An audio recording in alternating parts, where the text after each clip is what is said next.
have to find an alternative because the virtual platforms will not be able to hold more and more people. So thank you very much for your loyalty. So we have Mrs. Isolina Bolto in charge of the networks and alliances within COLEACP. She will be moderating this third session on the Pan-African African Continental Free Trade Area. By the way, Isolina, we received a certain number of contributions and questions from participants, and these are questions for the panelists. One of the questions is if the question is whether or not this AfCFTA does it cancel trade barriers. This is a great opportunity for producers and African deciders. Amongst comments, several underline the challenges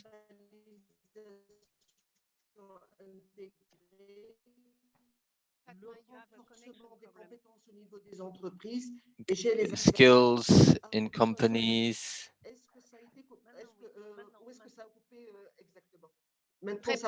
Sorry, where was I cut off? Very little. Please carry on. Unfortunately, this is the problem we have with connecting from Africa. But we're trying to do what we can. We're doing our best with our connection. I'm sure we'll have other questions and contributions. And as I said, they will be consolidated and presented at the end. I'll finish raising your awareness of the fact that programs and buyers were sent to you. This will be reminded in the chat each time a panelist takes the floor. Isolina, you have the floor. Yes, thank you very much, Fatma. So just busy program, not to lose too much time. I'm very happy to moderate today this very interesting, I think, topic. We will have a presentation by a just released, actually, and congratulations for that, Fatma, to you and your team, PAFO study on the position and the views from the African farmers organizations in the continent on the Africa Continental Free Trade Agreement. And then we will have three presentations from three successful enterprises in different value chains and products and from different countries, Mali, Ghana, Uganda, and then some views from our discussants from policy, finance, research, and then we will have, of course, some questions. As always, we will encourage you already to put them in the question answer that our speakers, as they are making their presentation, can already view some of the questions or the contributions. So we do recognize all that the Africa Continental Free Trade Agreement will have enormous opportunities for the continent in terms of trade, and in particular agricultural trade, be in fresh or processed food.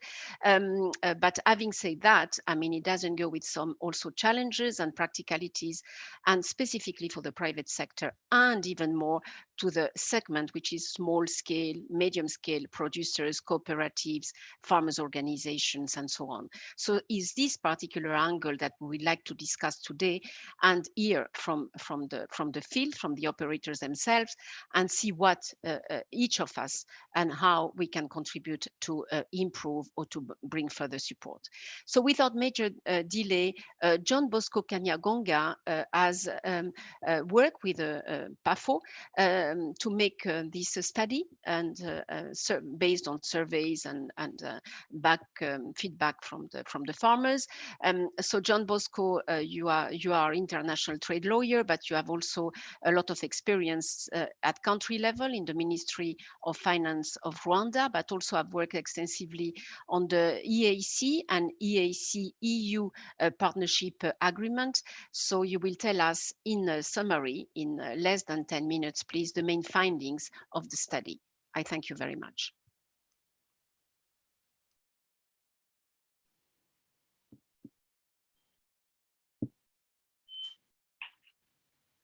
Thank you very much, Ms.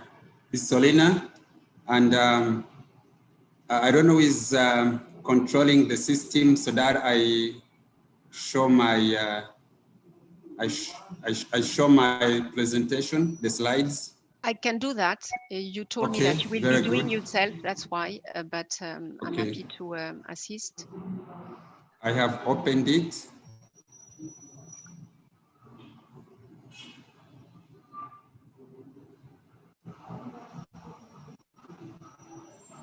Very good.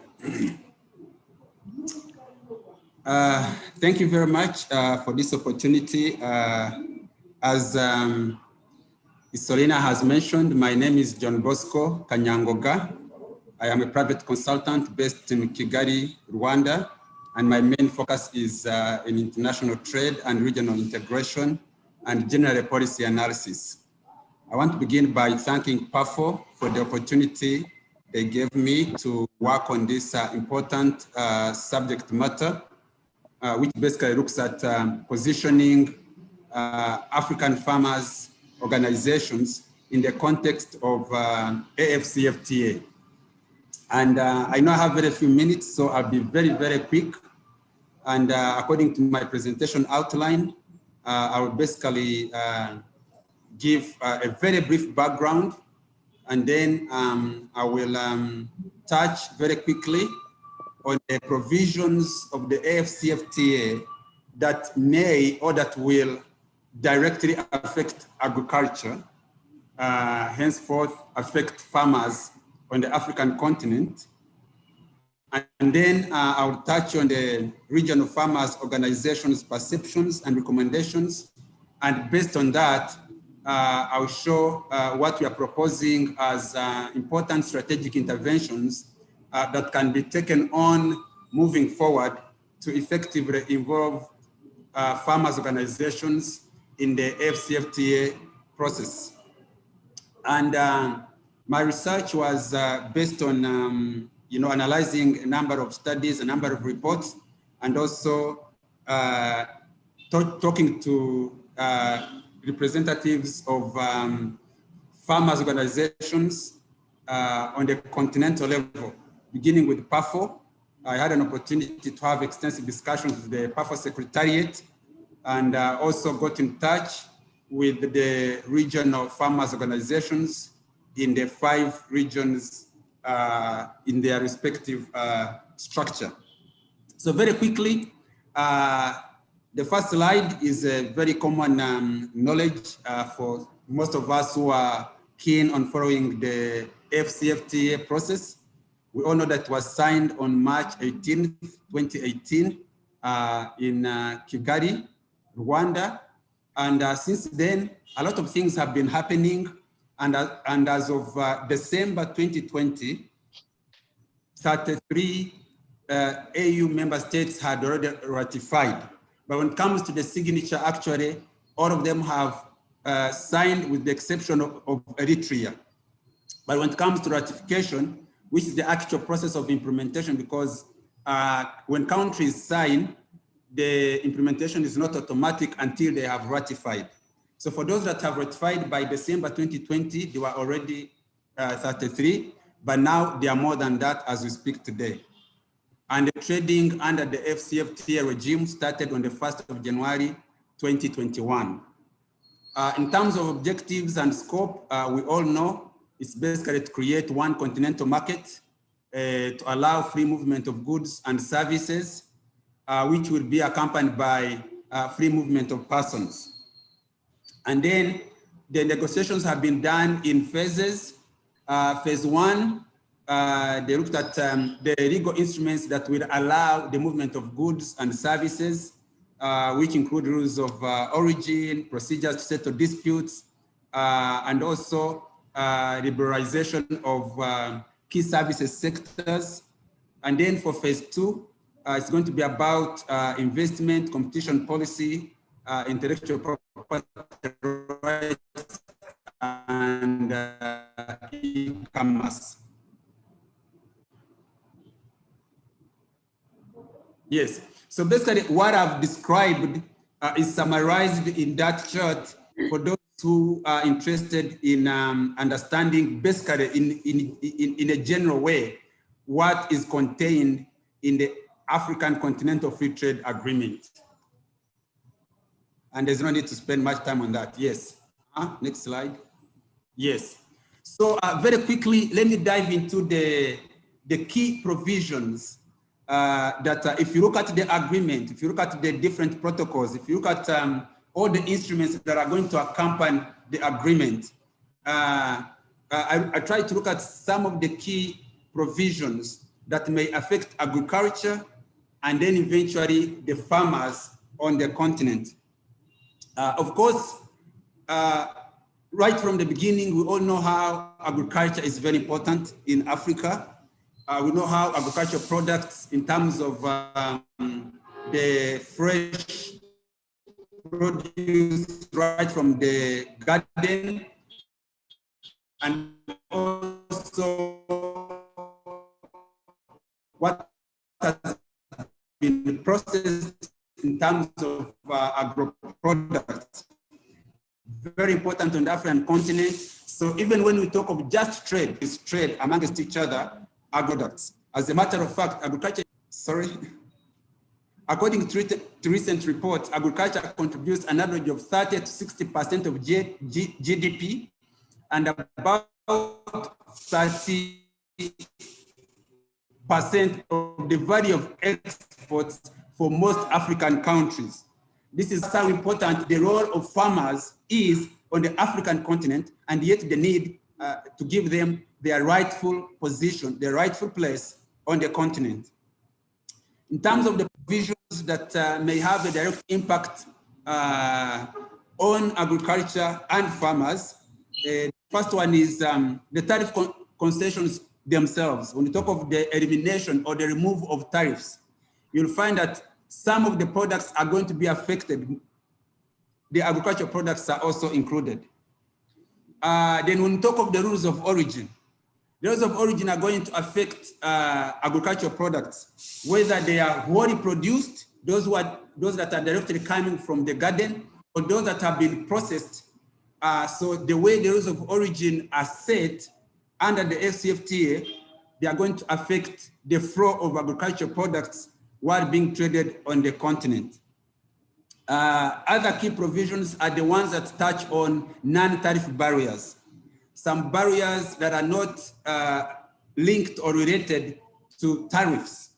If some products are going to be facing non-tariff barriers, definitely if non-tariff barriers are not eliminated as it is on the paper, then that means agricultural products will also be affected in one way or another.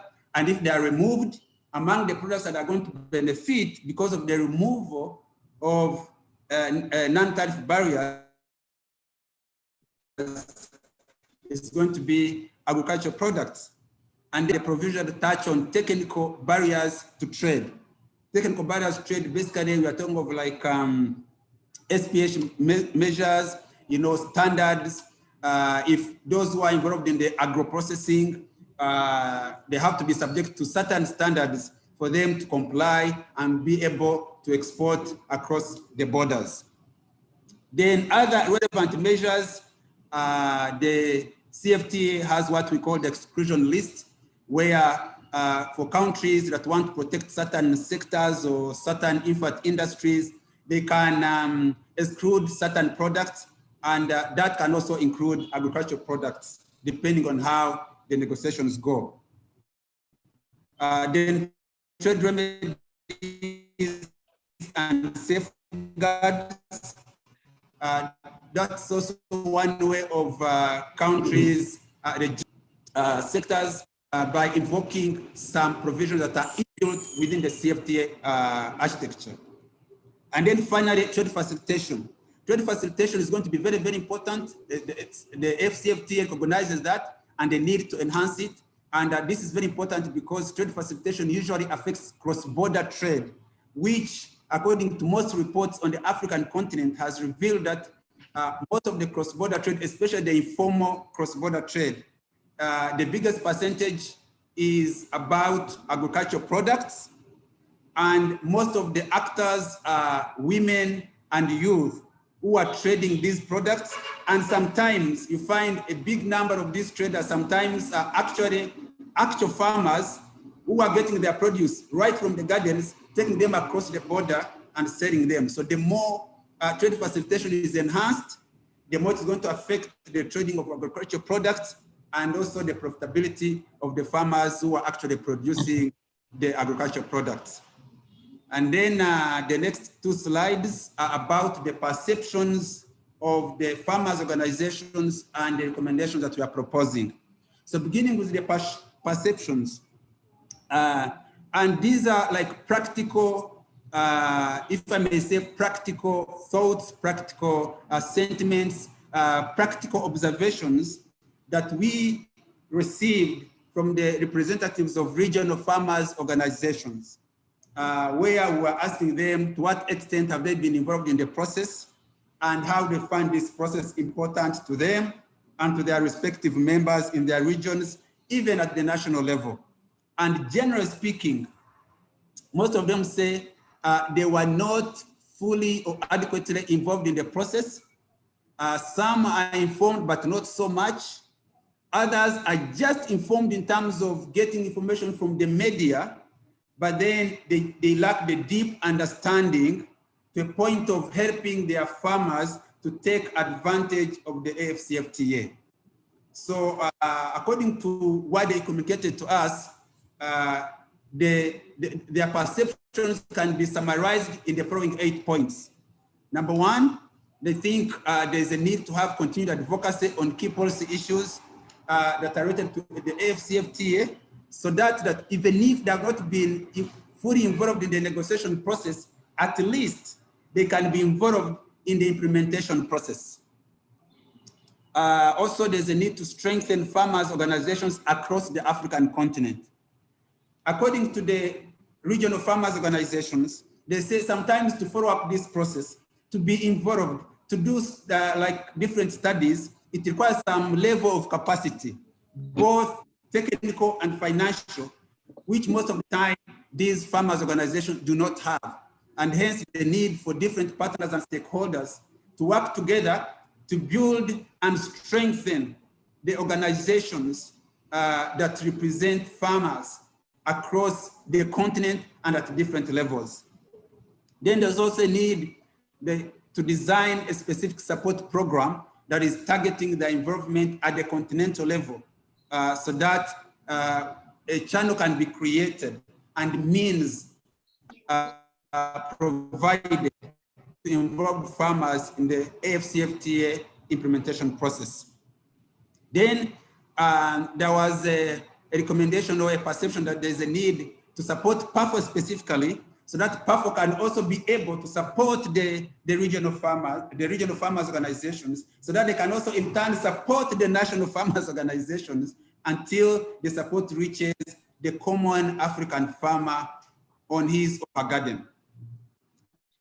Then there's a need to link family farmers to markets and relevant value chains, so that they don't miss out, and so that there is a clear and deliberate follow-up to ensure that the big agro-processors do not exploit the small family farmers. There's also a need to engage and coordinate relevant partners and stakeholders, because you find there are other key stakeholders, whether in public sector, private sector, or civil society, that have the interests of farmers at heart, but then they need a channel through which they can provide their support. Then there's a need to strengthen the PAFO African Union Commission partnership. I think this is very important. There's already, collaboration. There's already contact. Even when I was conducting this research, I got in touch with some of the people at the African Union Commission. I got in touch with Prudence SEBAHIZI, who is with us in this meeting. He also linked me to the department that is in charge of agriculture and rural development. And we exchanged some emails and they shared some insights. So there's a need to strengthen this partnership, both at the technical level, but also at the policy managerial level, so that these institutions can continue to work together in an effective manner. Then lastly, there's a need to utilize the AfCFTA to promote food security and enhance agribusiness. We think this is very important. And then finally, I hope I'm respecting the time. This is the last slide.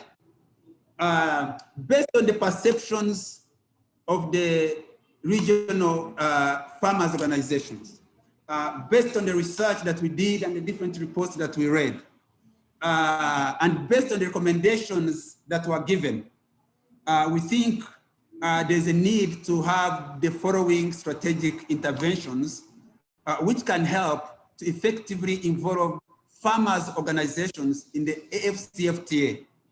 Like I said, during the negotiations, the farmers organizations were not actively involved at all.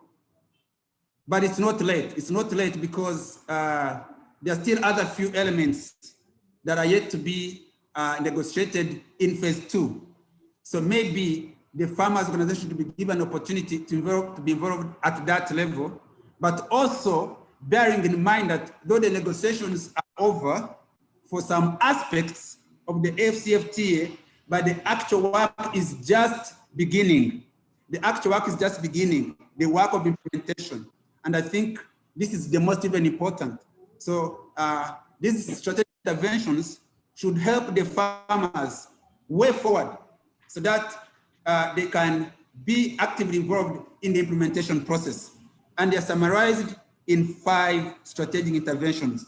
Strategic intervention number one is there's a need to enhance research for evidence-based advocacy. Whether it's at the national level, whether it's at the regional level, whether it's at the continental level, whether it's about modifying some policies, whether it's about calling for the implementation of the already existing policies, there's a need for advocacy to be continued, and advocacy becomes effective and impactful when it is evidence-based, and that requires some research. Strategic intervention number 2 is the need to strengthen the capacities of African farmers organizations. Some of the work that has to be done for effective advocacy may require some studies, may require some research papers, may require some technical presentations, and sometimes you find the farmers organization do not have those skills, and sometimes they don't have enough resources to hire experienced consultants to do the work. So they need to be supported in that area. Then very quickly, number 3, there's a need to strengthen partnership between the African Union Commission and PAFO, like I had said. Number 4, building more partnerships and alliances with PAFO. Here we're looking at the regional level, continental level, and even at the international level, looking at different organizations that already have the farmers' interest at heart. And then finally, there's a need for increased awareness campaigns and capacity building programs for the farmers organizations, and also eventually even farmers themselves at an individual level, whenever possible, through the respective national farmers organizations. With that, ladies and gentlemen, thank you so much. And comments and questions are welcome. Thank you. Thank you very much, John Bosco. So we'll get back, as we progress. Alors, sans plus attendre, nous allons commencer la partie. Without any further ado, let's now move on to the part we're interested on operators. We'll start with Monsieur Moussa Silvain DIAKITÉ, who is the founder of a company from Mali, Fresh Mango. They export very successfully fresh mangoes. You created this company in 2006. And since then, you've looked into local and regional markets, and you work hand in glove because you are very much involved in changing farming in your country, and therefore you work hand in glove with producers. And so you have a very big number of them. And you'll be telling us more about your company's model, its success, and you'll tell us about well, how it is to work on non-export African markets. Thank you, Monsieur DIAKITÉ. You have the floor.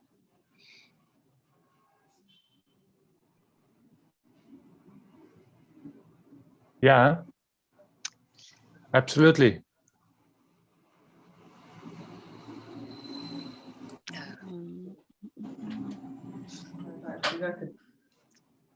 S'il te plaît, Mohamed, si tu peux me mettre le...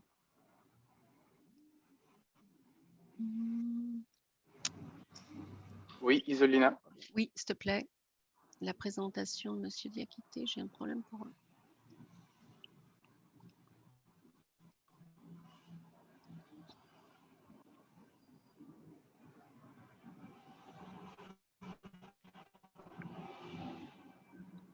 Tu arrives à me la mettre sur l'écran?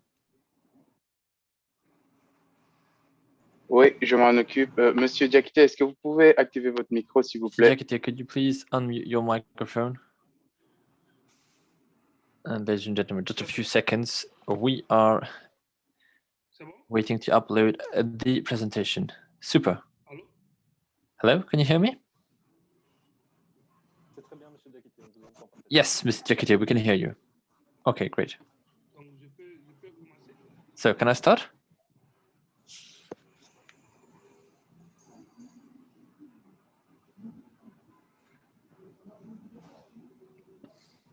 Pouvez y aller, Monsieur Diakité.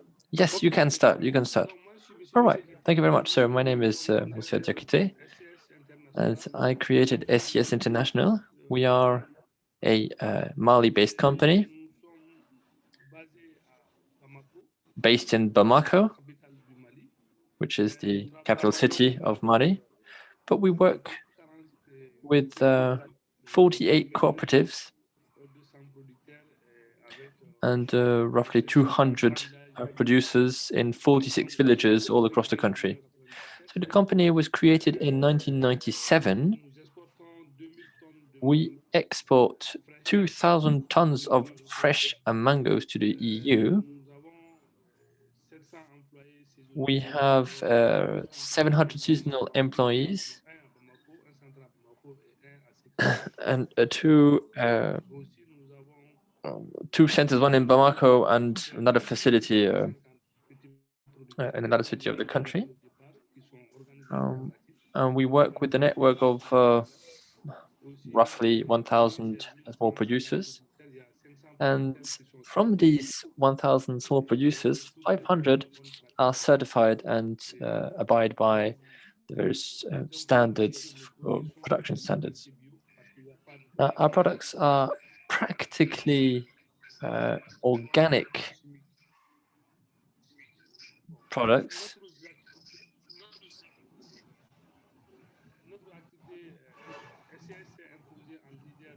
And our activity, so we are leaders in the export of mangoes, so by ship to EU. SES exports to different countries, namely the Netherlands, Belgium, Germany, and other countries. As I said, we work with a network of producers in 46 villages and the main mango production basins. And our model of collaboration with small producers, so we have contracts, and then we have a quality team also, which is dedicated to making sure that the good standards are being provided by. And then, as part of our activity with producers, SCS buys roughly the equivalent of 450,000 euros of produce for a volume of 2,000 tons. And it's quite important to mention that the main activities here in Mali are import-export activities. So we can continue perhaps to the next slide.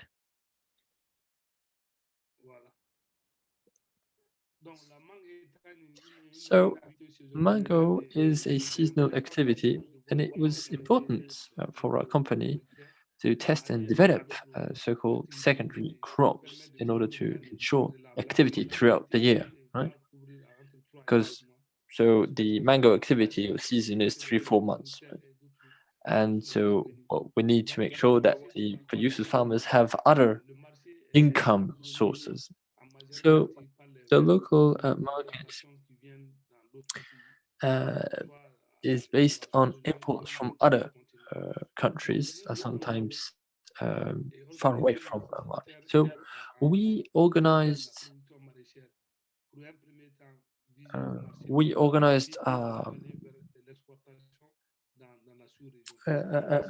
ourselves with our producers, and we have roughly 660 producers, market gardeners, right, that are managed and monitored by our teams, and who are present in the local market. And this will allow us to keep them occupied and increase their revenue throughout the year, and ensure that mainly that they have a revenue throughout the year.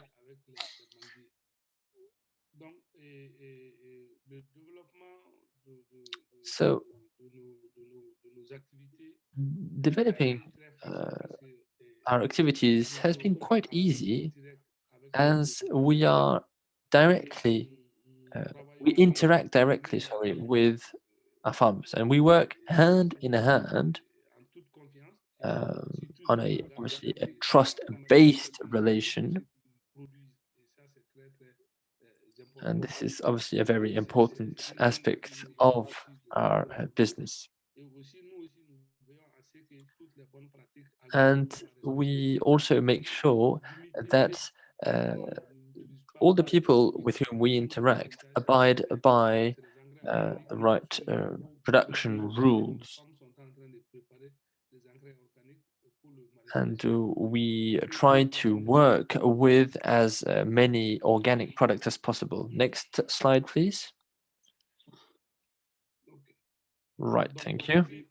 So, since 2012, SCS has been working on business opportunities in the sub-region, thanks to the favorable position and the high demand of the products in African countries, right?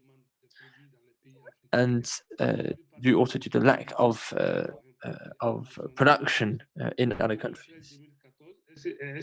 Many African countries import up to 70% of fresh fruits and vegetables. And so we started exports to Gabon and then Morocco. Gabon has been a very interesting market, but unfortunately we had to halt due to transport constraints. And so now we export via San Pedro in the Ivory Coast. And well, unfortunately, this is one of our weaknesses. The transport infrastructure is a problem. And so this is why we had to slow down this activity. But then, as I said, we also export to Senegal, Mauritania, the Ivory Coast, Burkina. But then, well, we do have some issues there also.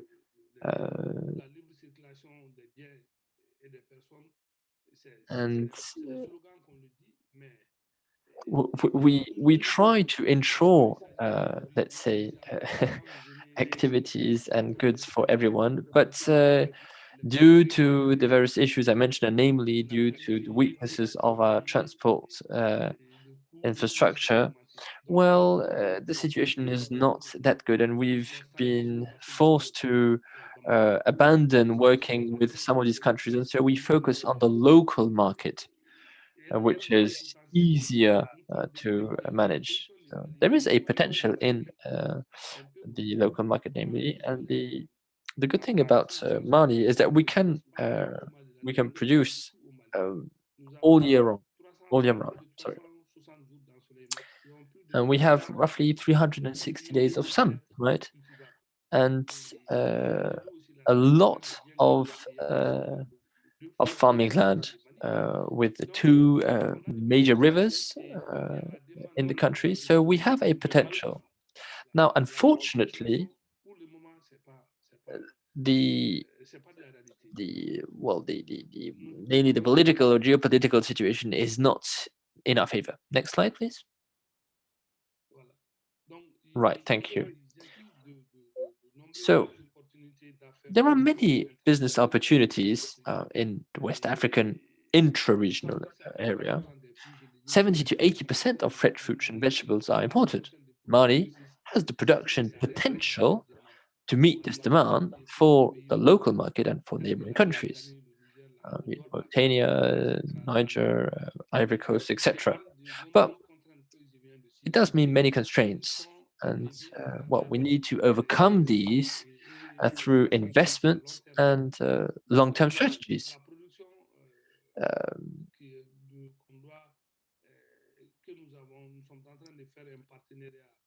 We are working on a partnership. It's working on a Dutch program, and this should allow us to strengthen our production. But there is a lack of infrastructure that needs to be taken into account, namely in terms of cold rooms and production equipment. And so we need the financial and technical support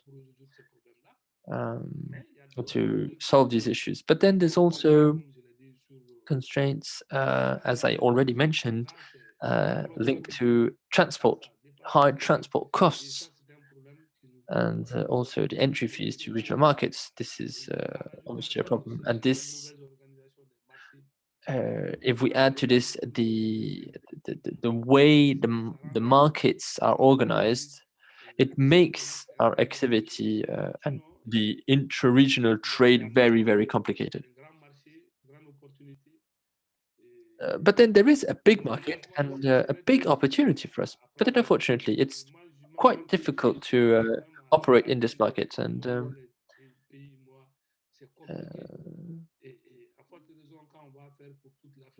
from time to time, I wonder if it's so difficult for us to work and organize ourselves among a few little number of countries. How are we going to get organized with all the African continent? I think we really need to work on various programs to better structure our activity and our interaction. But it's a very good project, I think, and it is very positive if we manage to implement it. I think it's going to benefit for everyone. Well, thank you very much, Mr. Diakité, for this presentation, and especially for this very interesting feedback from the field. We understand how difficult things can be for you other operators. And to Michael ANNAN-FORSON. The biodata is put in your chat as well in the interest of time, but basically you will explain to us as from a very, very small business, you made a significant progress in Kenya through your Melach group company on coconut oil, and what has been, in a very short presentation, please, what has been actually your business model and your work. So thank you very much. Please go ahead.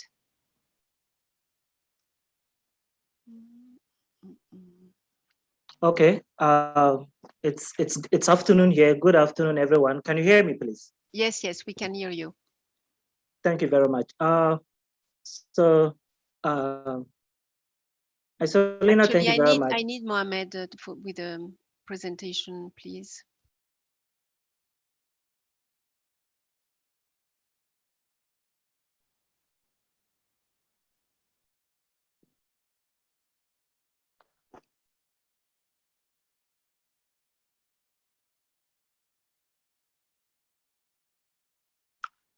Okay. Yeah.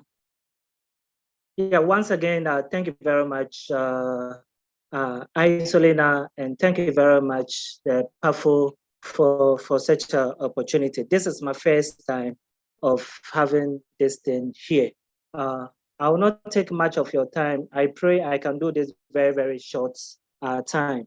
So this presentation, it's about where we started from, and where we are now. And if there is time, perhaps we could talk about where we want to go. So Melach Coconut Processing Farm started in 2007 when I came all the way from Thailand, specifically Bangkok, after spending almost 7 years there in an organization who is solely into coconut processing. So when I came, I was virtually nothing. Then I only rented an apartment with only 1 bedroom and 1 kitchen and 1 hall. So you could see how we started there. I was the only person going all the way to a farm. And I remember I was having almost $4 to $6 with me when I had to go to the farm and purchase some coconuts, wanted to start on my own. So yes, I bought the coconut. I have to send it to a mail, a commercial mailing field for them to mail it for me. So basically that was my kitchen.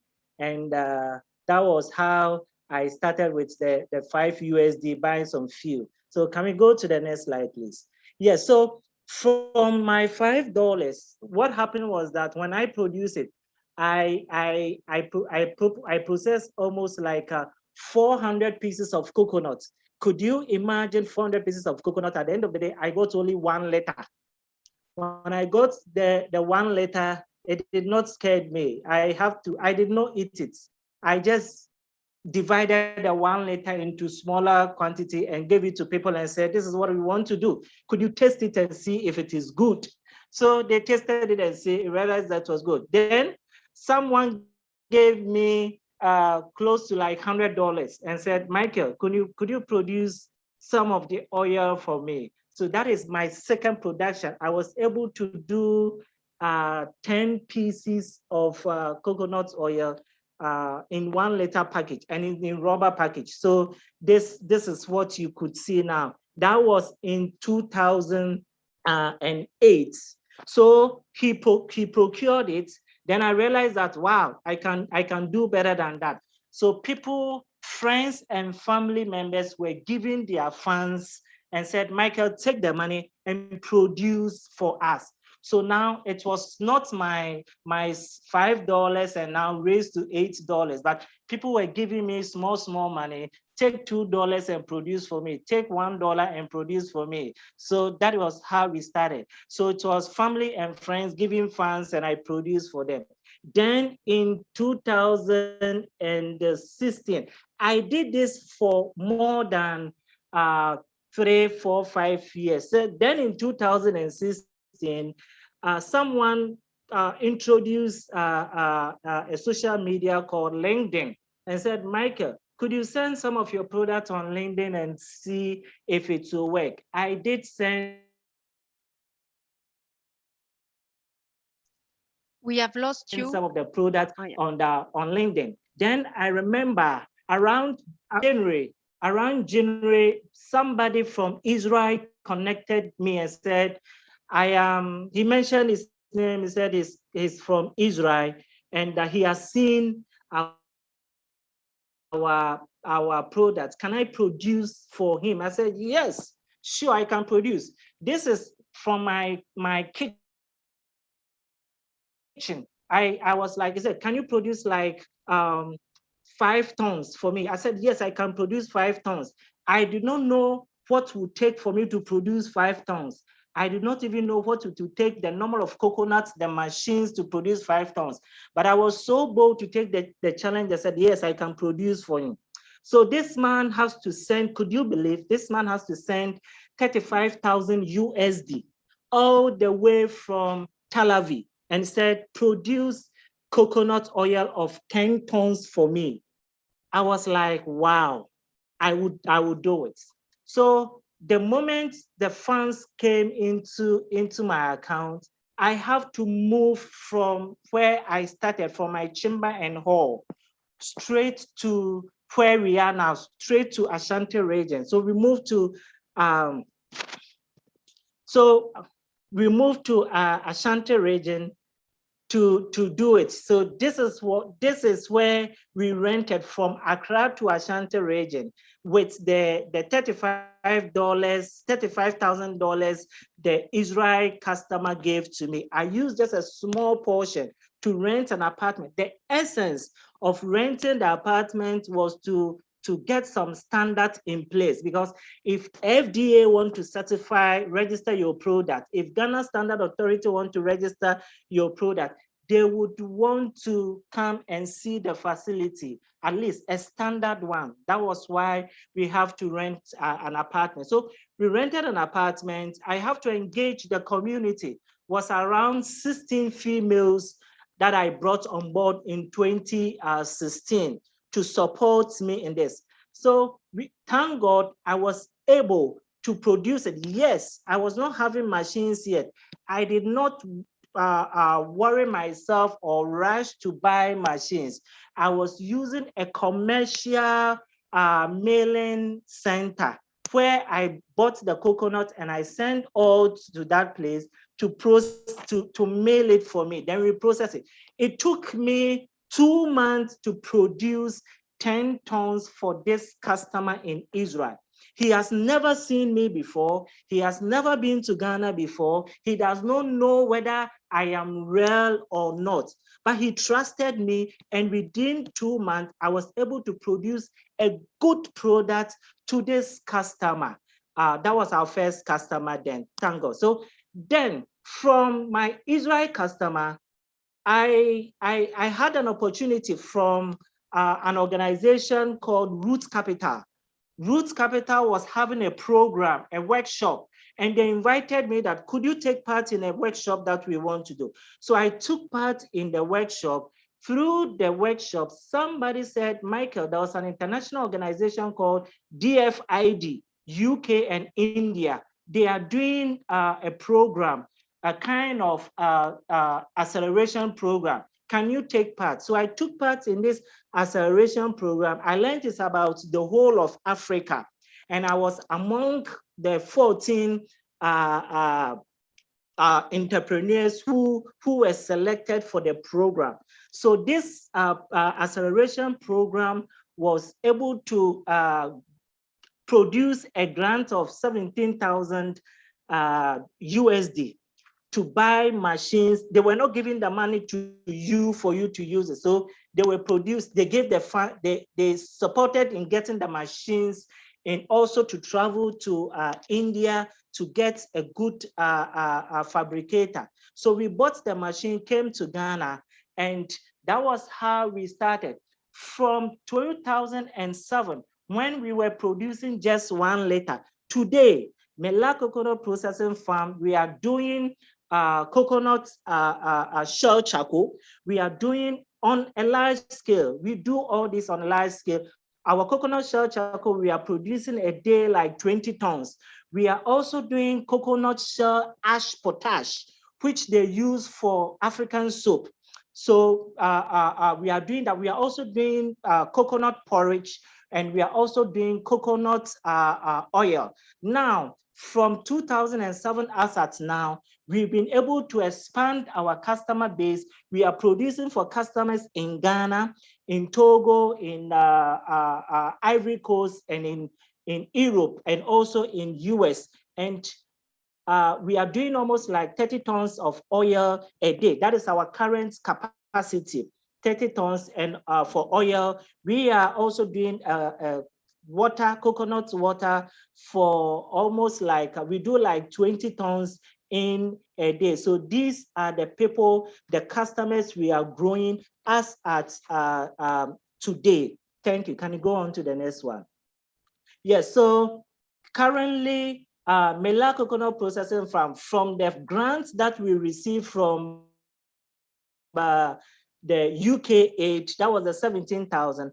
As of today, 2021, we've been able to grow our funds to about 1 million USD, and we are still growing as at today.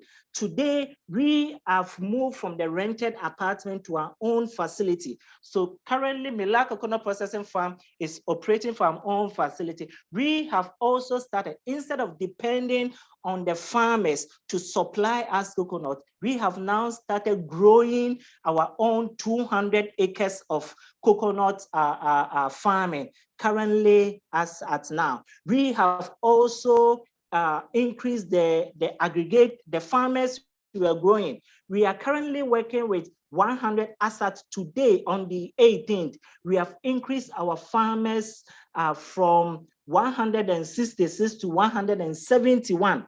Out of this 171, we have only 11 of them who are male, and the rest are all female. We are also supporting a lot of people. We are supporting orphanages now. So currently, this is Melach Coconut Processing Farm, from a chamber and a hall rented apartment. Today, we have our own facility where we did not owe any bank. We don't owe any bank. We don't owe anyone.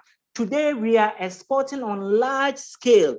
Like I told you, our currently our minimum production of coconut oil, and this is organic certified coconut oil. We produce 30 tons a day. We are exporting to Netherlands, we are exporting to US, we are exporting to Ivory Coast, we are exporting to Nigeria, and Ghana is also doing a lot. We produce on a very large scale. This is where we are at Melach Coconut Processing Farm.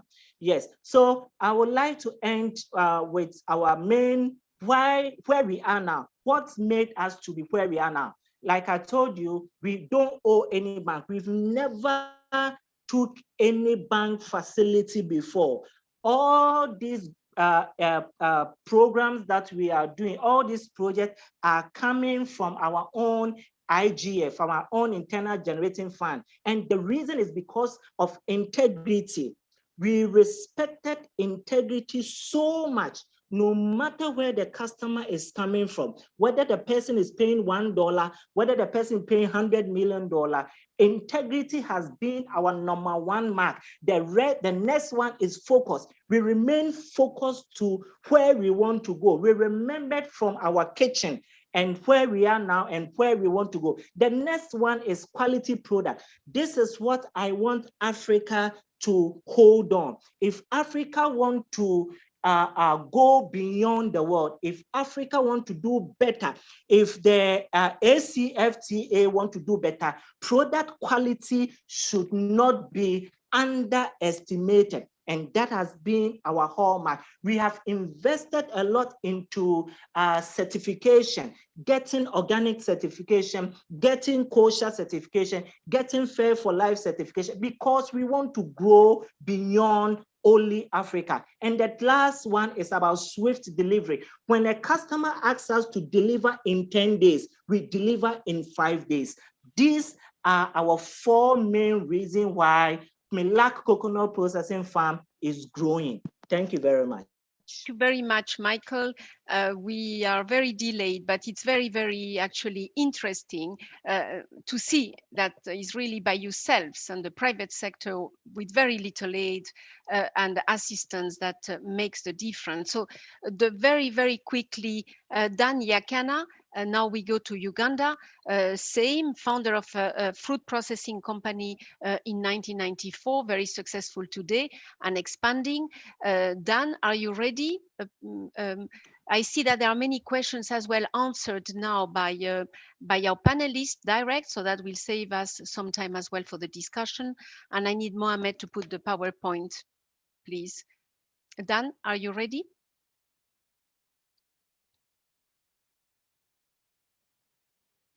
I cannot hear you or see you.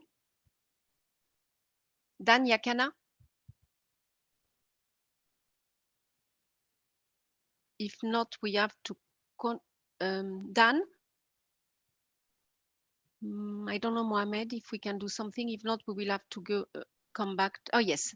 Dan, please unmute yourself. We cannot hear you. Dan? You have to unmute yourself. Okay, can you hear me? Yes, now we can hear you. Thank you very much. You can hear me and you can see me? Yes, absolutely. Thank you. Okay, my name is Dan Jakana, Jakana Foods. We are based in Kampala, Uganda. And as you can see, that's our operation, our structure, our plant facility. We are engaged in value addition. And as you can see over there, this is our GM managing director, Meg. Meg comes from the States. That's where I was also based for a long time. And we believe in value addition, adding value to our products. For so long, we observed exporting items in their raw form. That wasn't for us. That was a no-no, and that goes back to our background from where we come from. And Uganda is endowed with so much fruit-wise. I had the gentleman, I think Moussa's talking about mangoes and all that stuff. We have quite a lot of these things, and we also do have apparently 2 seasons in Uganda. We are exactly on the equator, so that gives an added advantage, So in sourcing these items, we've worked with farmers. We have a bunch of farmers. We are in approximately about 500. Apparently, I'm going to go with this thing as we move around. You see the van there with those little kids? Now, that van was an idea I put together, and I said, in about 20 years' time, if I can put out a popsicle van, that is those small items that you eat as you go along, from wastage. There's no point of wasting items. We can juice the pineapples, make fruit juice. Out of the fruit skin, out of the peelings, you can, apply heat and whatever and color them up and put them in this van. And this van moved around, and it had our logo on it, And right now, 20 years later, most of these people are grown now. They are fathers, mothers, and whatnot, and they believe in the Jakana symbol. We do dry fruit, as you can see in moving rapidly.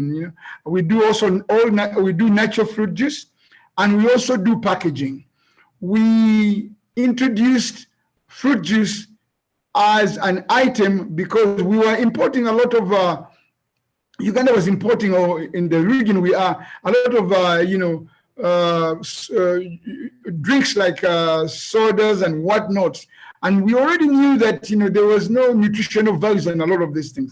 And I said, we already grow these items here. Why don't we juice them? Okay, so we did that, and we have our brand. As you can see, we introduced the packaging. Now, this packaging, we're the first company to bring this into Uganda. We also brought the machine that does that. So we make this packaging right here, and we also sell to other people who are also in this business.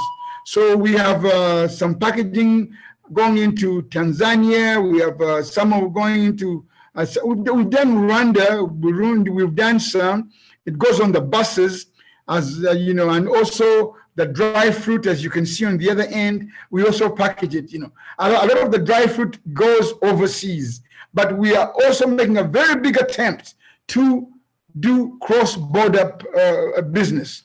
And in that regards, it's been a very welcoming matter. I had a gentleman who was talking about some challenges cross borders. We are leaving a lot of these items to our people in the political office, but the businessman is a businessman, and he will always cross the borders, hook or crook. I don't mean that we cross the border in by not following the rules, but it's been a very, very big challenge. Now, as you see here in our chart, you see this lady here with the pineapples, and we offer a very good extension service to our farmers. As I mentioned earlier, there are about 500 that are joining us in this supply chain.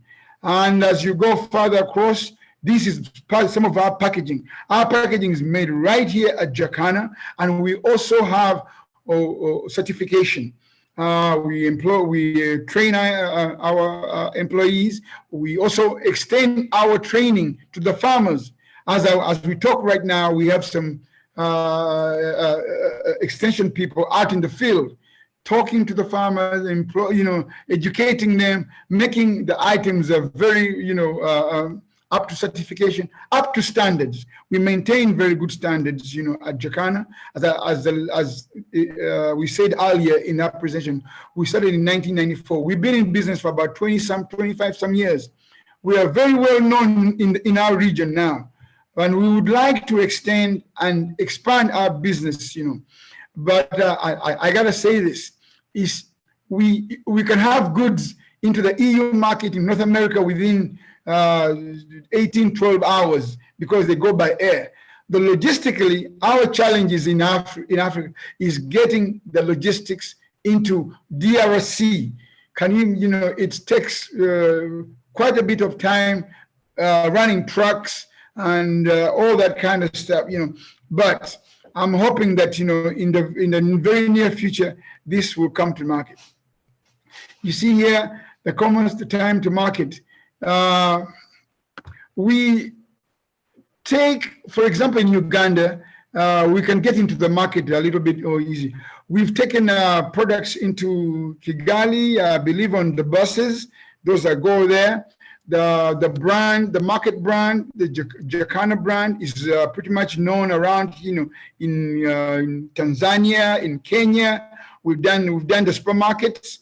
I could name the Uchumis, the Nakmats, and you name it. And then plus quite a bit of the gas station, the petrol station supermarkets. We do quite a bit of those. And as I said, we do emphasize on maintaining the standards. And this is done through education, through training, and we put a lot of emphasis on this item. So in a nutshell, all these brands, this has come around to put the Jakana quality name on the market. And it makes it a little bit more easier as the supplies that we get from the farmers, moving them along the line, and quality, packaging them in the right form, and then getting them to the ultimate consumer. And a lot of people who consume our products either have seen them overseas, and then overseas we don't use our Jakana brand. We use the market brand that's already there. In Africa, we are trying to get the brand across the borders to smoothen that operations, That's been a challenge, but we are working on it, and we are very determined, and there's no doubt in my mind, as the young people come across, these brands and enjoy these products, it opens up markets, not just for us, but remember, it goes back to the ultimate, the farmers who are key in making this happen. Can we go to the next one, please? Okay. And I think lastly, but not least, you can see increasing our capacity is very key. We are limited in a way in a monthly capacity due to the lack of quality, getting the quality items. Because don't get me wrong that you can bring a non-quality product into the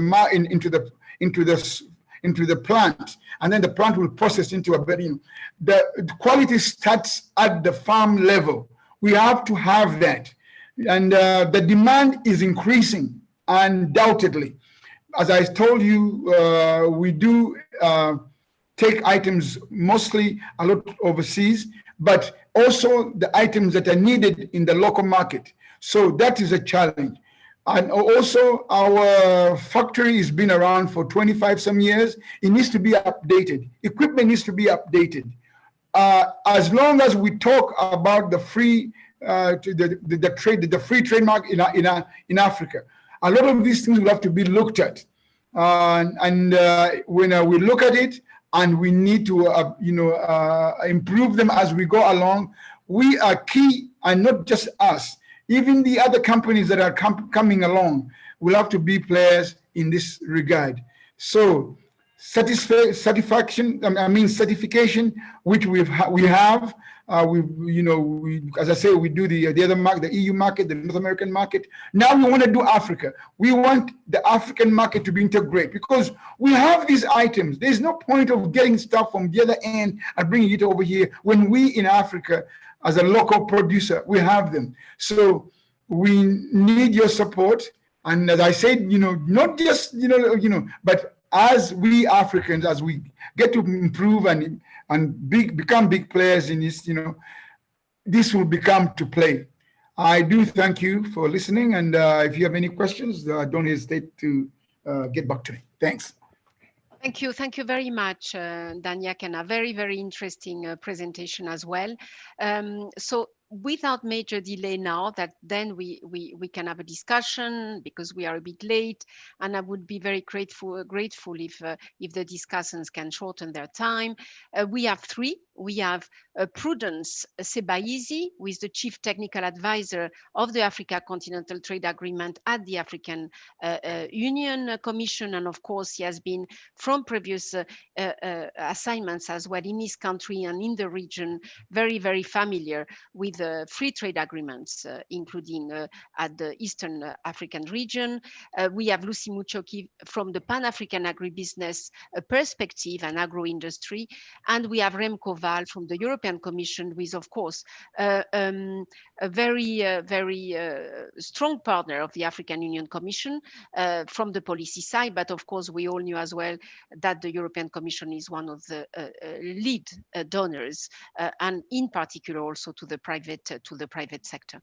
So Prudence, please, you have heard a lot, and I'm sure that from your experience, and not only from what has been done at the African Union Commission so far, but more importantly on what will be done also in the coming months or years to support the SMEs and other businesses, a bit of your insights, and of course counting on PAFO and COLEACP as well in that route ahead. Thank you.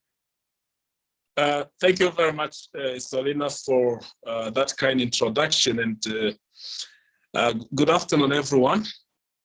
I'm very happy to be part of this conversation, and I'm very, very much encouraged by the presentations that we have followed, both from the consultant John Bosco KANYANGOGA, whom I have worked with before, and the testimonies, actually the more encouraging testimonies that we have received from Moussa with regard to his own experience, from Michael with the cocoa experience, and now from Dan Jakana. This is very encouraging. I was going to alarm the audience about the challenges that we have as a continent. But now I feel very much encouraged to see that we have people who are on the ground, who are doing great work, and I congratulate all of you. Let me start my conversation with a paradox which we always see when trying to make policies of the continent. We know that from statistics, Africa is the world's second largest and second most populous continent on Earth. We know that the population of Africa will reach 2 billion by the year 2050. We know that Africa is rich in terms of natural resources.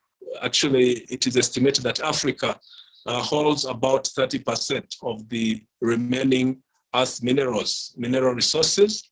But yet, looking at the economic development, Africa remains the world's poorest and most underdeveloped continent. So this is a shame. Another paradox which I also want to link to my discussion is that Africa accounts for more than 60% of the world uncultivated arable land. And we also had that agriculture contributes to an average of 30 to 60% of the GDP of Africa. But yet, we see Africa as a net importer of food. And recently, the studies have estimated that Africa import bill is currently over $35 billion a year.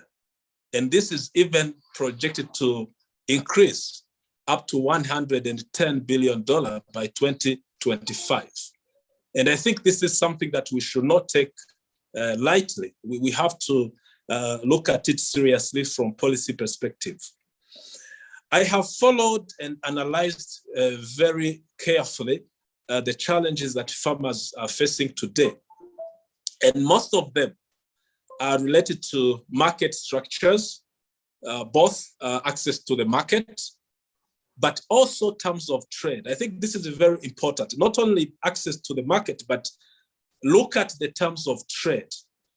How do African farmers benefit from the efforts that they make? When they export their products to the international market, how much do they get in return? I think this is very, very important to look at the terms of trade when it comes to supplying the international market. We have seen challenges related to poor infrastructure. Of course, this affects all farmers across Africa. There is poor irrigation system, there is poor mechanization system, and farmers are not able to grow. We have lack of adequate technology when it comes to the entire supply chain. Especially, we have seen that farmers, they suffer a lot from the post-harvest losses. I was reading the report by the FAO, the Food and Agriculture Organization of the UN, and the report was saying that the percentage of food loss after harvest on farm and at the transport, storage, and processing stages stand at 13.8% globally, which is over $400 billion a year. So this is a huge loss, and this is due to the poor technology, poor infrastructure that is made available to the farmers. Now, what is AfCFTA bringing? We know that AfCFTA is presenting opportunities to farmers by integrating the market of the continent, which is very important. The AfCFTA is creating a free trade area. It means that the challenges that farmers have been facing trying to access international market can be resolved within the continent and allow farmers to access the market easily. And those challenges that I have mentioned in my introduction can still be addressed within the AfCFTA market.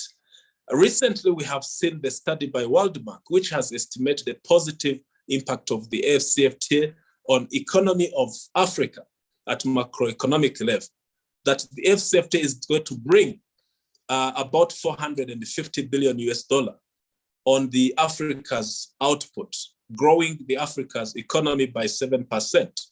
I think this is good news. But AfCFTA is not stopping there. AfCFTA is also going to look at the welfare of the people.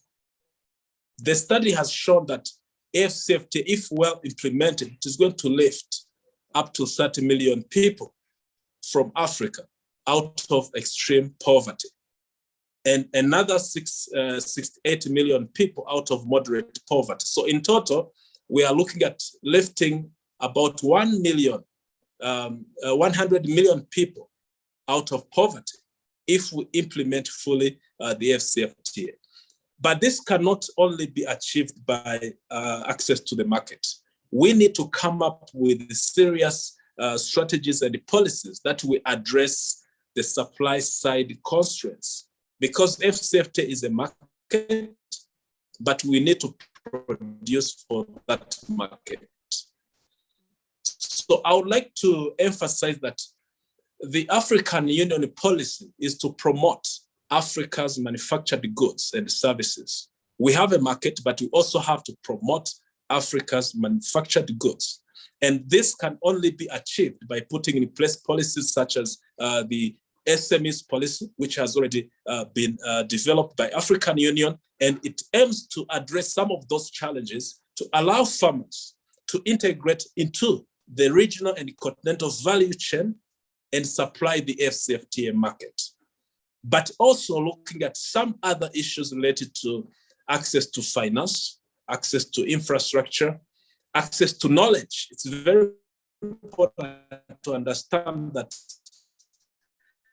farmers need to have access to adequate knowledge if they have to really become competitive. The AfCFTA is going to make Africa a competitive continent. If you don't have adequate skills, you are not going to compete on that market. So let me leave it here for now. to allow other discussants, but that's what I want to introduce in my intervention. Thank you. Thank you very much for highlighting the paradox of, they do better on export, which are very, very demanding markets sometimes, than trying to sell to the neighbors. And of course, on the skills, that's one of the area where COLEACP with PAFO and others is working hard, but not enough. It's always more and more demand. Lucy, can we have a very short words from your side, from your experience as a business entrepreneur, association of entrepreneurs, and of course you are involved also on many of the policy dialogues at the African Union side, but also with the European circles. Lucy? Thank you, Salina. Good afternoon, good evening, everyone. It's my great pleasure to be with you here today, and thank you very much for organizing this particular dialogue. And indeed, time to discuss SMEs, time to discuss our farmers. It's very critical. I've listened to the various discussions. Just like my colleague Prudence, I'm very impressed to see how our SMEs are trying and are putting a lot of effort. We are not just sitting. Africa realizes they have to work, they have to do what they have to do. And we know that this is really our time, but we can't do it alone. We need to do it together with our partners. But coming back to the topic of the SME, as you mentioned, yes, we are a platform formed some years back, and our relationship was based in a partnership with the FARA, Forum for Agricultural Research in Africa, because we believe the biggest problem we have in Africa is that the one hand does not see the other hand. And therefore, there are different activities taking place and different people working, and there's no coordination. There's so many silos. And this is where the beginning of the issues, the beginning of the problems, and so on and forth. So indeed, we know that we have what it takes. We have the land, as Prudence said, yes, 60% of the arable land. I don't have to repeat that. We have very good climate. That is a continent which is divided equally by the equator, meaning that we can plant different crops across the year, but we still continue importing, as he said, more than 43 billion billion worth of food. It can't go on like this. We need to feed our people. And we know by 2020, our population is doubling. But what is very important here is who is doing majority of the work, the coordination, the transportation of food. It is the SMEs. But who really understand what are the issues, what are the problems of SMEs? And that is why our platform, we are here. And we have now, more than ever before, with the coming in of AfCFTA, we want to ensure that we empower, we ensure that we are sharing information so that we can be able to take advantage of these new arrangements of the AfCFTA. First, to begin with, where are these technologies that we are talking about? When an SME comes into business, where does she start from? Where is the finance? I've had a good story from the coconut. They didn't need any finance, but that's very different. Every business to start off always will require some finance, but they require finance and they need the guarantee. The banks need guarantee, but who wants to finance startups? Who want to finance an organization? You're not sure they are going to make it. More than every 5 SMEs, 4 fail. So most banks are very shy in financing SMEs. So that is why we need a consolidated information data on where do we have all this information? Where are these markets? What are the markets look like? Where are we going? How do we access this market? So just like Prudence said, now we know we are going to have this big market under the AfCFTA. They're talking of more than 11 billion, US dollars in a few months, and but so much needs to be done. What really needs to be done? Africa has more than 42 currencies that they're using. So the challenges are still not over. How are we going to ensure that we can be able to trade? How are we going to be able to use the digital platforms? Because without the right infrastructure, we can't be able to do as much trade as we propose. These are just some of the few thoughts that I have. And lastly, and very importantly, the fact that we have all these raw products that we export to Europe. We would love to also encourage our partners from Europe. Can we partner? Can we also try and do some more business together, even here in Africa? I'm sure that we can really do good partnerships because this is the way to go.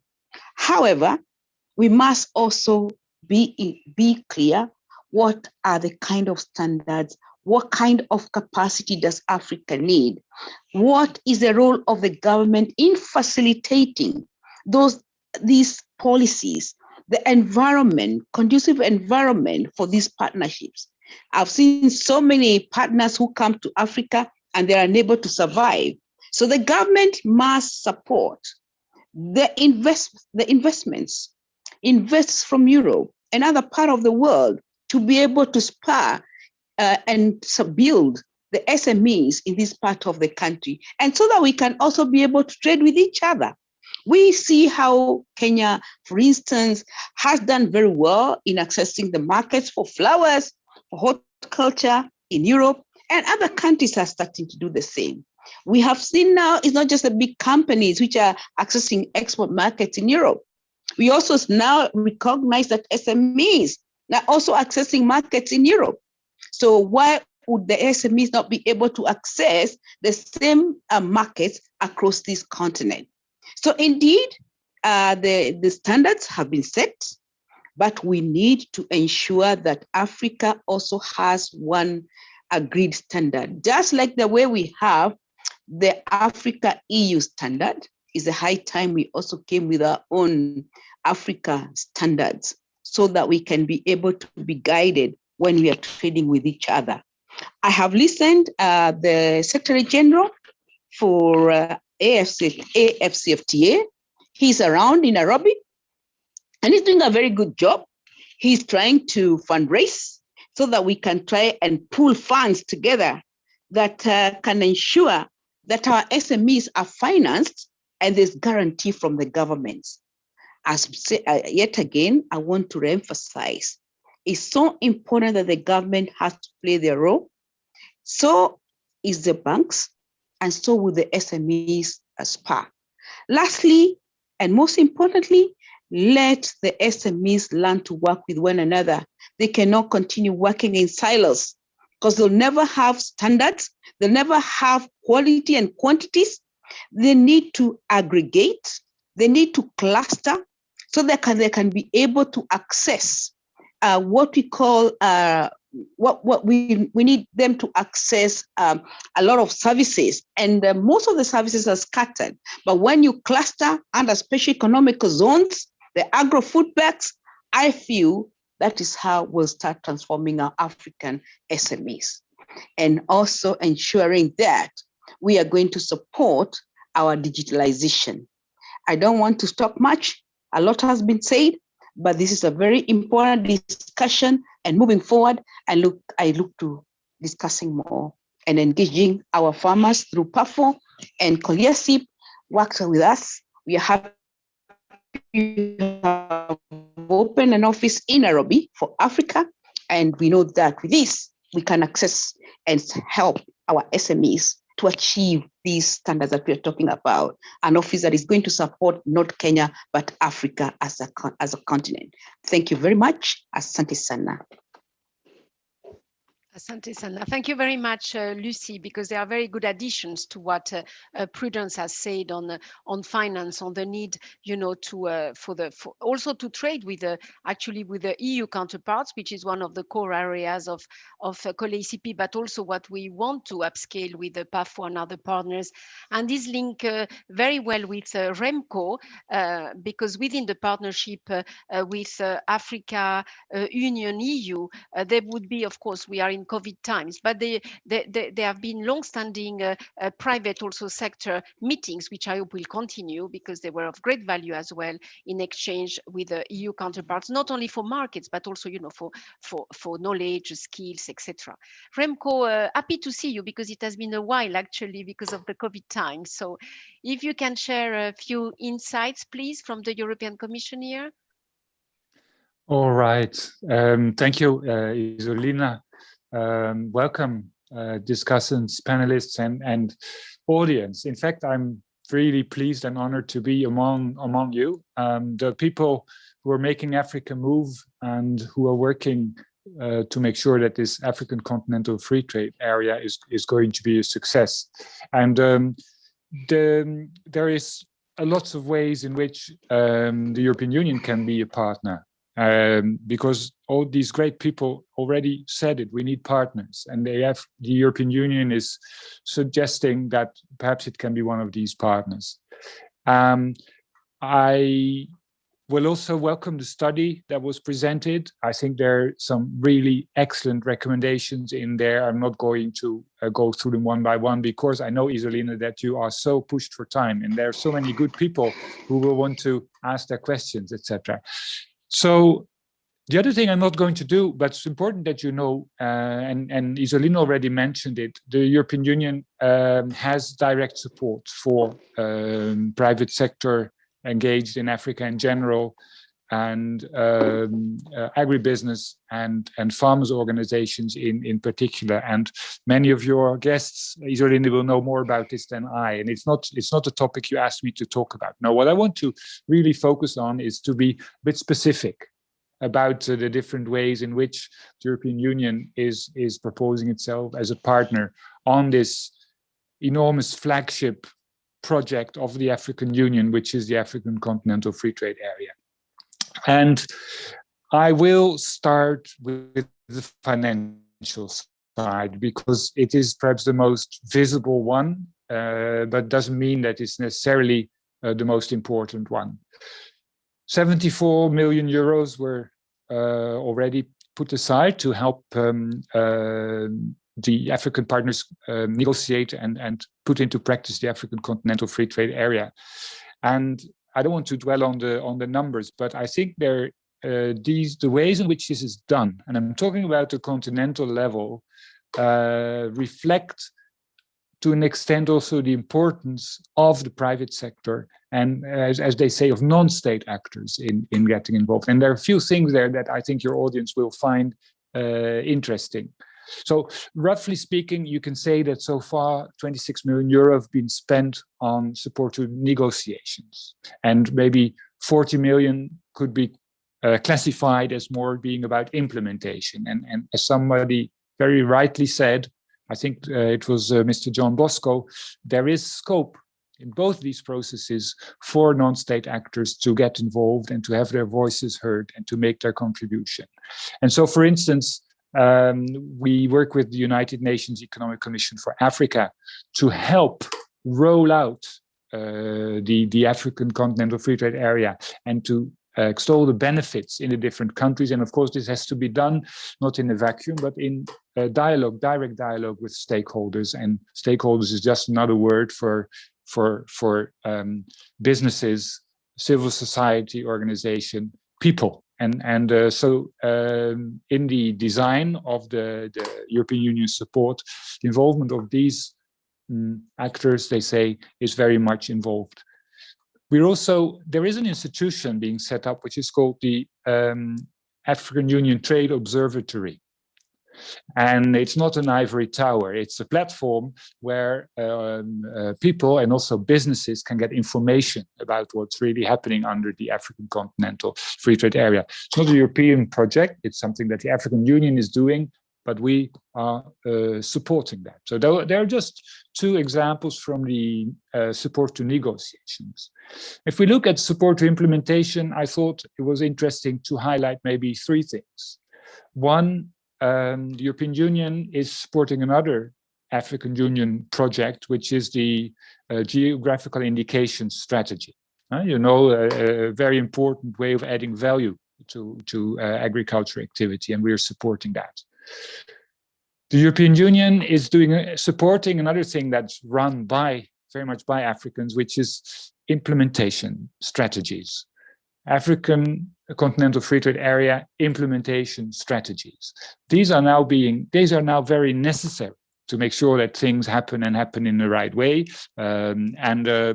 We are offering some support to rolling that out throughout the continent. And of course, these strategies, again, need to be drawn up, not in a vacuum, but with the people who are going to work with that and who are going to make that work. And last but not least, on the implementation side, there is a major component of our support which aims, and I will summarize, at strengthening what they call the governance of Africa's sanitary and phytosanitary systems. We know that crossing or trading is not just about tariffs, it's very much also about those norms and standards. So yes, that was about support on the money side, but I really wanted to focus on what's happening there that could be relevant to your audience here today. The European Union also has some experience in these matters in its own integration process, which is of course different, but we have faced challenges that African partners have also faced in the regional economic communities or at continental level. And there is a scope, I think, for technical support and technical cooperation. And we are very much ready and available to generously provide that.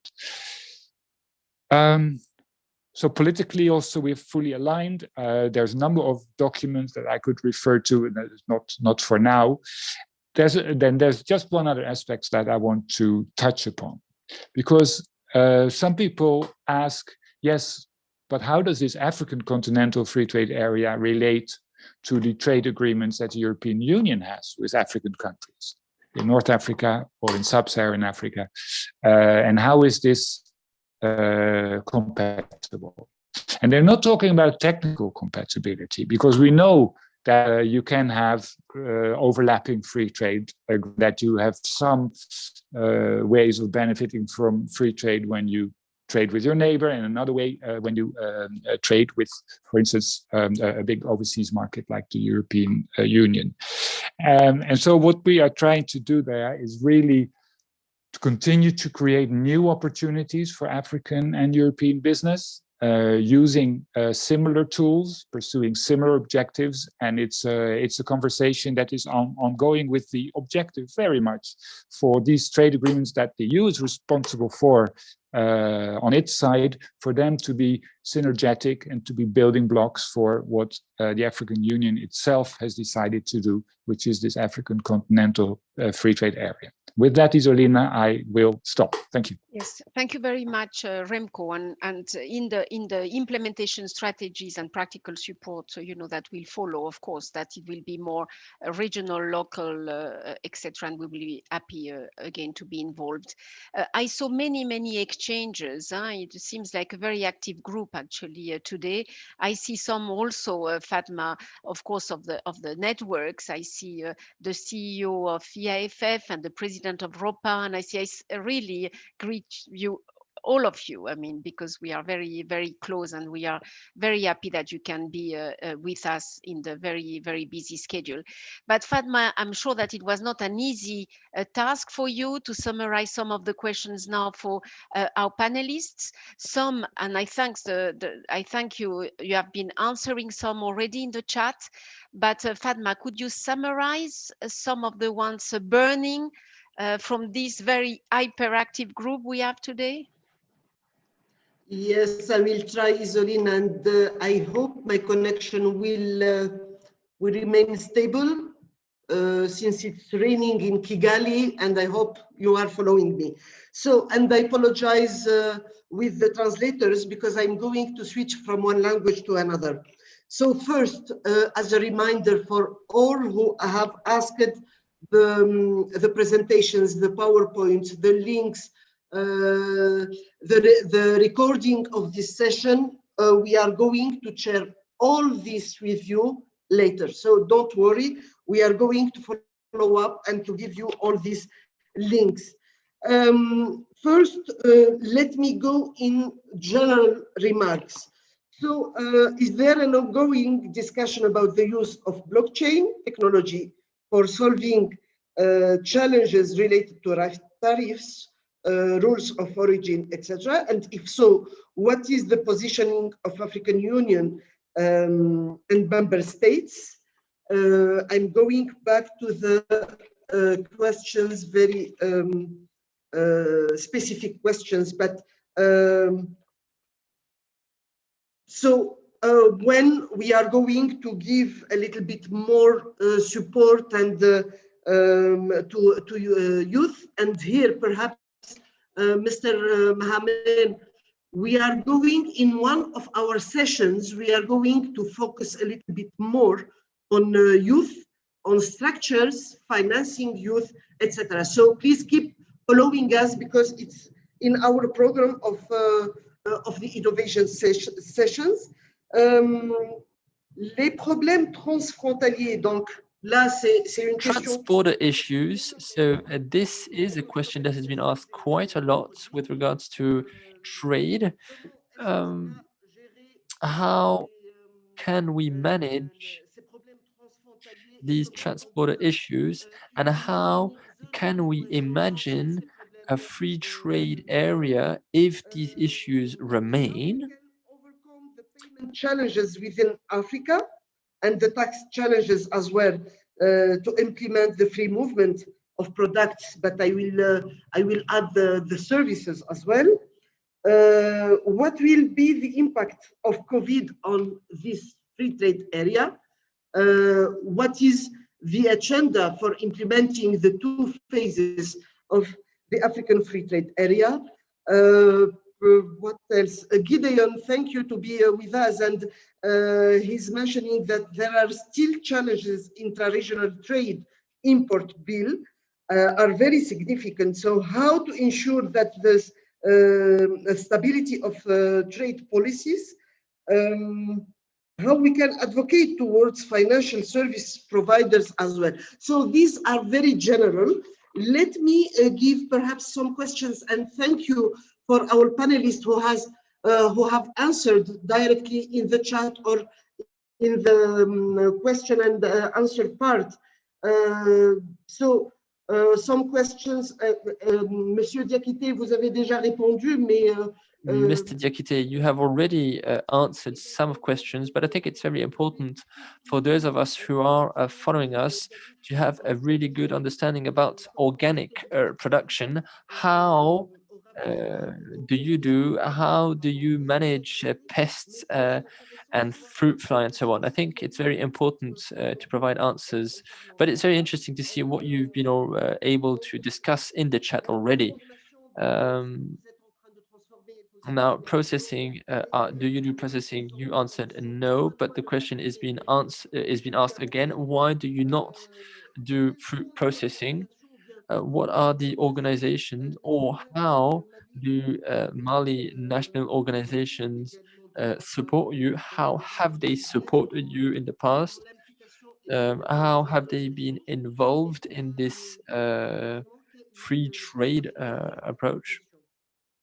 So for Michael, any other product? So you are producing the same product from 2008 to 2015, and was it enough for you? So this is a big question because it's the same product, and they are curious to know how you are improving your business. How you can improve, valorize also the waste of the coconut, of the cocoa. Also, Mr. Bambara has asked if your cocoa oil is analyzed in a laboratory to have an idea on its nutritive value. And for Dan, Jakana, so there are a lot of questions regarding the model of exportation. It's pushing, so your model is pushing how we can change from exporting raw material and have a better exchange. What are the main problems and how do you see the benefits of the African Free Trade Area? So these are really very summarized questions and answers. And please, perhaps it's the way to think together, Isolina, to create a blog of exchange after such sessions. So please, our technicians, you can help us to find such a solution because there are a lot of exchanges on this. Thank you, Isolina. Yes, yes. We cannot go into detail for each of the businesses. Indeed, it could be more bilaterals that we can facilitate afterwards. I saw many requests for kind of platforms of exchange, and I'm pleased that this is appreciated. So perhaps as now giving back the floor to the panelists and perhaps starting in the same order, or who wants the floor, what we could conclude on the topic of today, because we will have many others. Like I saw actually the question from blockchain is one of my former colleagues in my previous job, I think Filippo, hello, he was from FAO before. We will have also dedicated sessions for the ICTs and digital tools in support, of course, of the entrepreneurs, which is our main concern. Perhaps for the three businesses today, perhaps if you could say if you have one or two priorities within the implementation of the Africa Continental Free Trade Agreement that you would, as an operator, would like to see solved or address. I think that could practical ones that we could convey perhaps to our counterparts, and of course any other thing you want to conclude. Of course, for Prudence, you have a lot to carry to your colleagues also and to the implementation part, but clear ones, the transborder, you saw that the operators are very much, if they have reached the EU markets, which are very, very competitive and demanding, they are even more willing, of course, to expand into regional and continental markets in Africa. But still, they have the cross-border problems, SPS issues, etc.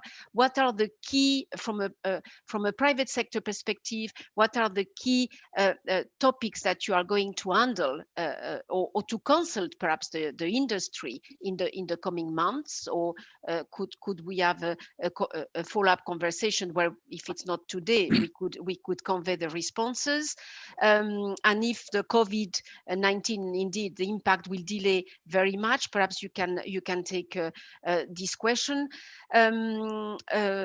For Remco, as part, of course, of the implementation and as part of the support to the entrepreneurs, perhaps we could come with some initiatives or some.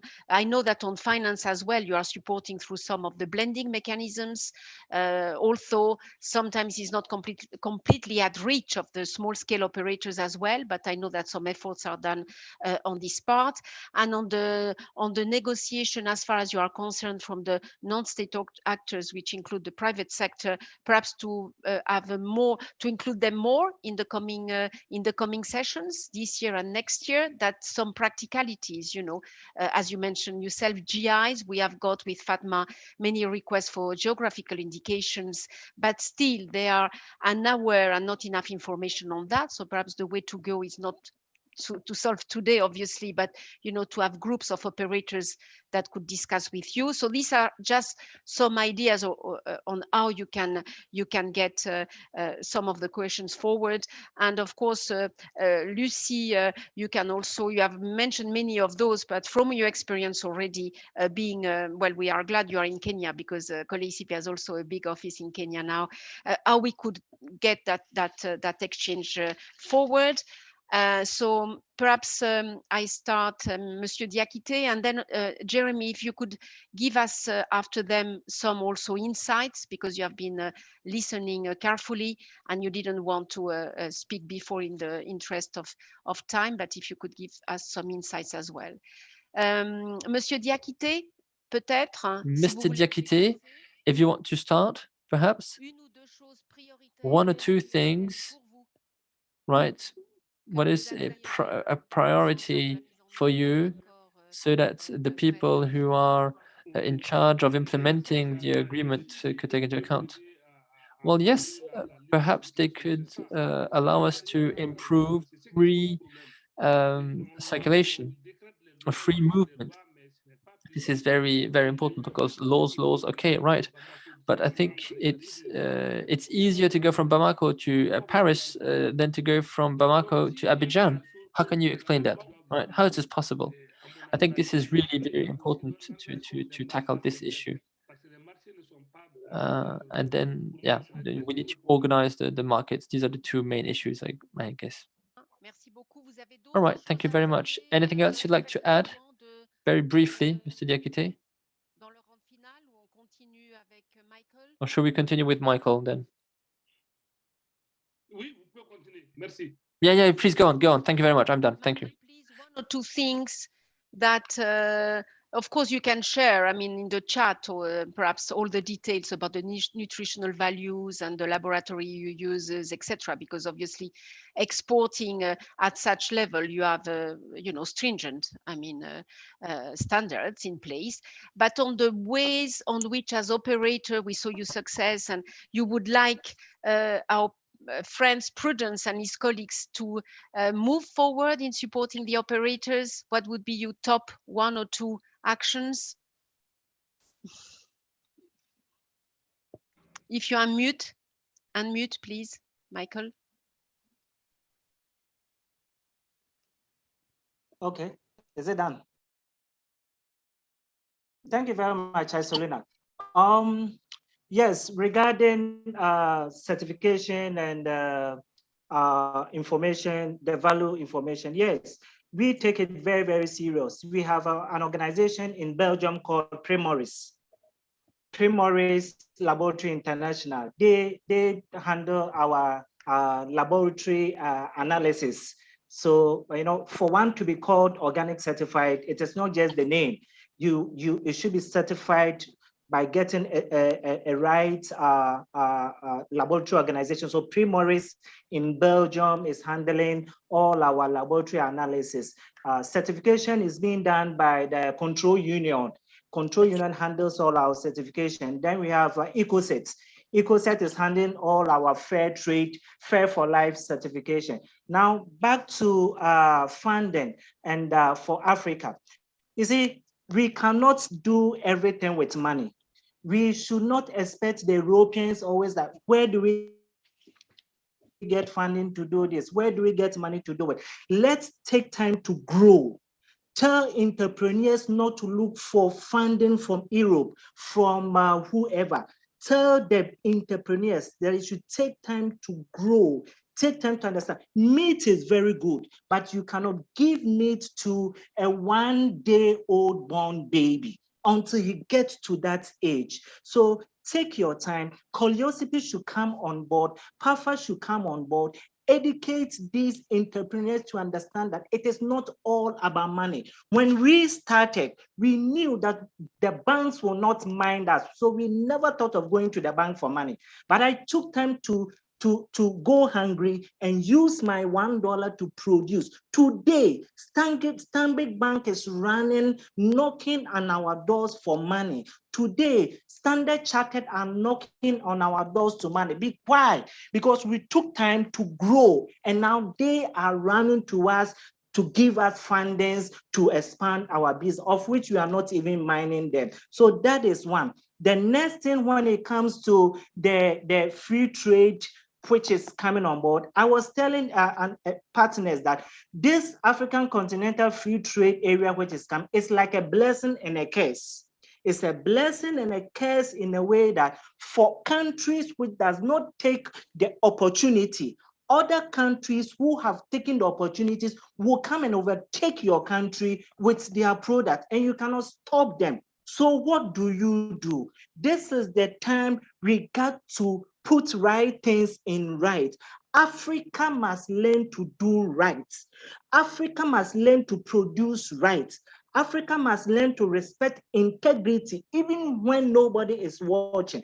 In your products, as a farmer, you learn to produce right. If you call yourself organic certified, you must respect to be organic certified. The reason why these international organizations are not responding and respecting that is because we lack the integrity. If you said you want to go into African Continental Free Trade, we must respect integrity. We must add value to our product. Don't produce shallow product and expect it to send to Kenya or expect it to send to whoever country it is. Stand wherever you are, go excellent. Produce as if you are sending it to God.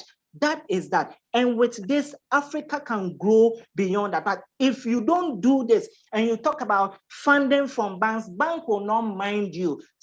Take your time, grow gradually, put value into your product, produce excellent. If it is not excellent, don't send it to LinkedIn. Don't send it to the international market. If it is not excellent, and respect integrity. If Africa can do that, I can assure you we will take over. When it comes to the Africa Continental Free Trade, I know you said thank you, but last one, Isolina, last one. If we don't take the opportunity right now, you will collapse. For us, we are taking opportunity in Togo. We are taking opportunity in Mali. We are taking opportunity in Ivory Coast. We are taking opportunities all over because we ensure we will do what they want us to do. What do they want us to do? Certification. Make sure your product is excellent. It meets our standard. They will run for it without you thinking about how can I send my product there. Thank you very much. Thank you, Michael. And I can just repeat something I'm seeing in the chat.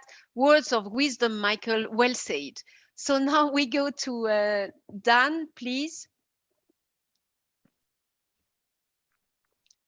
Dan, the one or two things from your part, or is yeah, Dan? Can you hear me? Yes, we can hear you. Yeah, Mike, thanks for that scoop right there. I'm sure our leaders right here can take a few pointers from over right there. I gotta say this,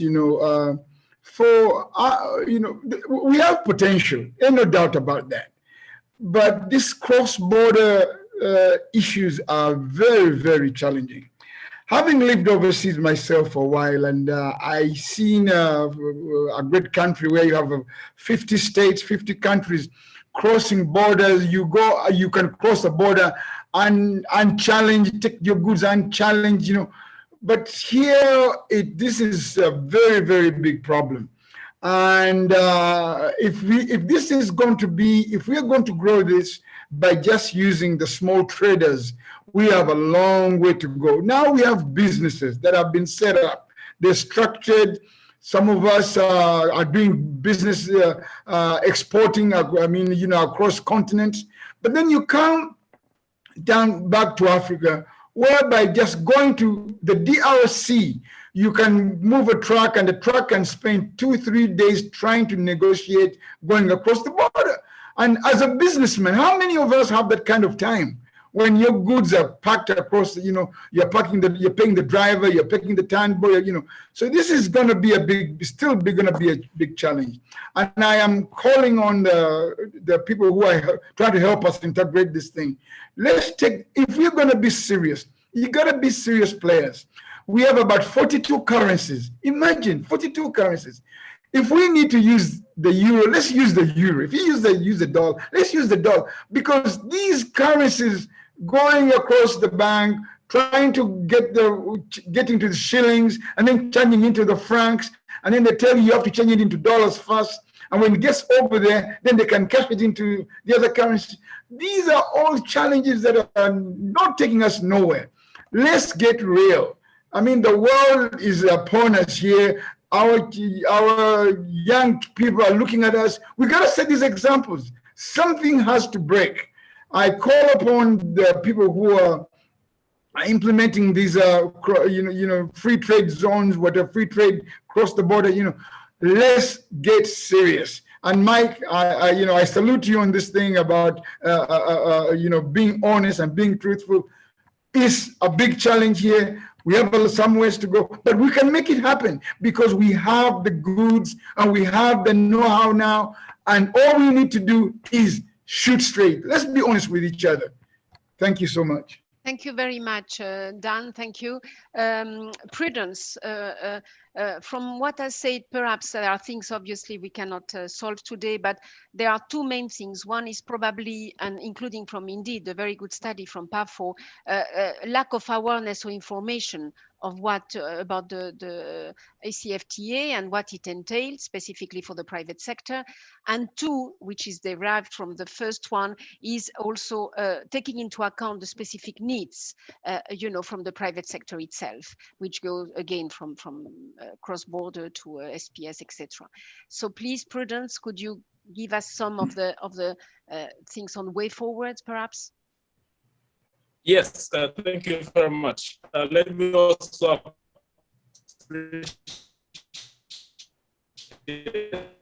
Prudence, we cannot hear you, or perhaps it's me, but Prudence, I cannot hear you very well. No, Prudence, you have a connection. What I suggest, in the interest, Prudence, we cannot receive from the private sector. Yes, I agree with the recommendation. Prudence, you can't hear me? Now it seems better, but we lost you. Hello? Yes, now it seems better. Go on. Can anyone hear me? Now, yes. You can't? Yes, now, sorry. Yes. Now we can, Prudence. Go on. So while he's sorting this, perhaps a quick word from Lucy, and we get back then to Prudence. Lucy, please. Yes. Thank you very much. This was kind and this was good. Just to summarize up, I'm very clear that what Africa need, we need an African phytosanitary standard.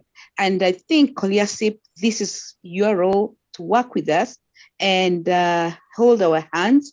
You have done that before, and we can still do it again so that we can be able to make the AfCFTA workable. We need to look at the digitalization, and I think we can still work with you on these, ensuring that we look at the blockchain. These are the modern way of working, and it will take us away, quite far. And lastly, I still insist, finance is very critical. Yes, some people find themselves lucky. You can start a business without finance and you make it, but majority of businesses require constant financing to start off and to sustain it, to grow it, to upscale it, outscale it. But what we require is affordable finance and with a guarantee scheme. Can we work together on this? And lastly, and most importantly, we need the data on the SMEs. We need to understand our productivity, and we need to strengthen our platforms so that we can be able to be of help. We can be able to get this information which members are looking for. Can we work together on this, COLEACP? Thank you very much and have a blessed evening. Thank you very much, Lucy. I reiterate that on the digital, specifically the application for SMEs and very concrete, we will have a dedicated session with PAFO on that, so we'll count on you as well. Prudence, just alert me when you are ready with you. Yes, you are. I think I can be heard now. Unfortunately, I will not put my camera on. I think no problem. Yes, I was having some challenges with internet. So let me state that I'm very much encouraged by the concluding remarks by the panelists as well as the business operators. I agree with you that we need to raise awareness. This recommendation is very important, and I see awareness that needs Prudence, Prudence, we cannot. Mohamed, please, if you can mute Prudence and tell him that we cannot hear. Yes, please. So, and then we get back to you anyway. You can also conclude, Prudence. Remco, all the eyes are also on you as the way forward and some of the work that we could, we SMEs, partners, etc., could do together. Please, Mohamed, can you mute, please? Prudence, we cannot hear him properly. Remco? The first one is that we have to make sure that they're to everyone. And hear me, so you can't hear me. Now I can hear you.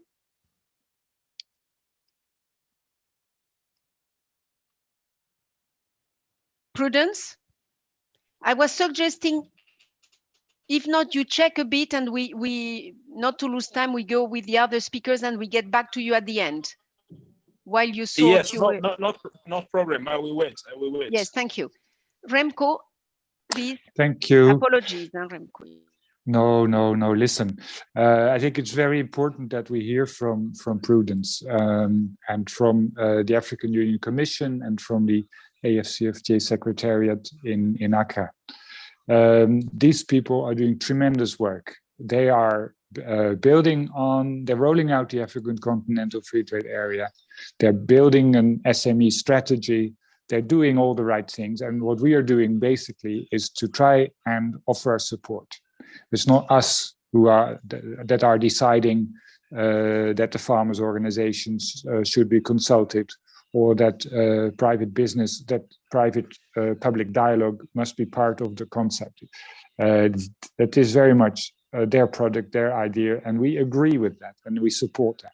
But it's not us, let's say, who should talk about this first. So what we will continue to do is look for specific ways of making trade and investment flow throughout Africa. And we need the sort of feedback that we've been having today to identify those value chains that have the most potential, to zoom in on those obstacles that are really holding us back.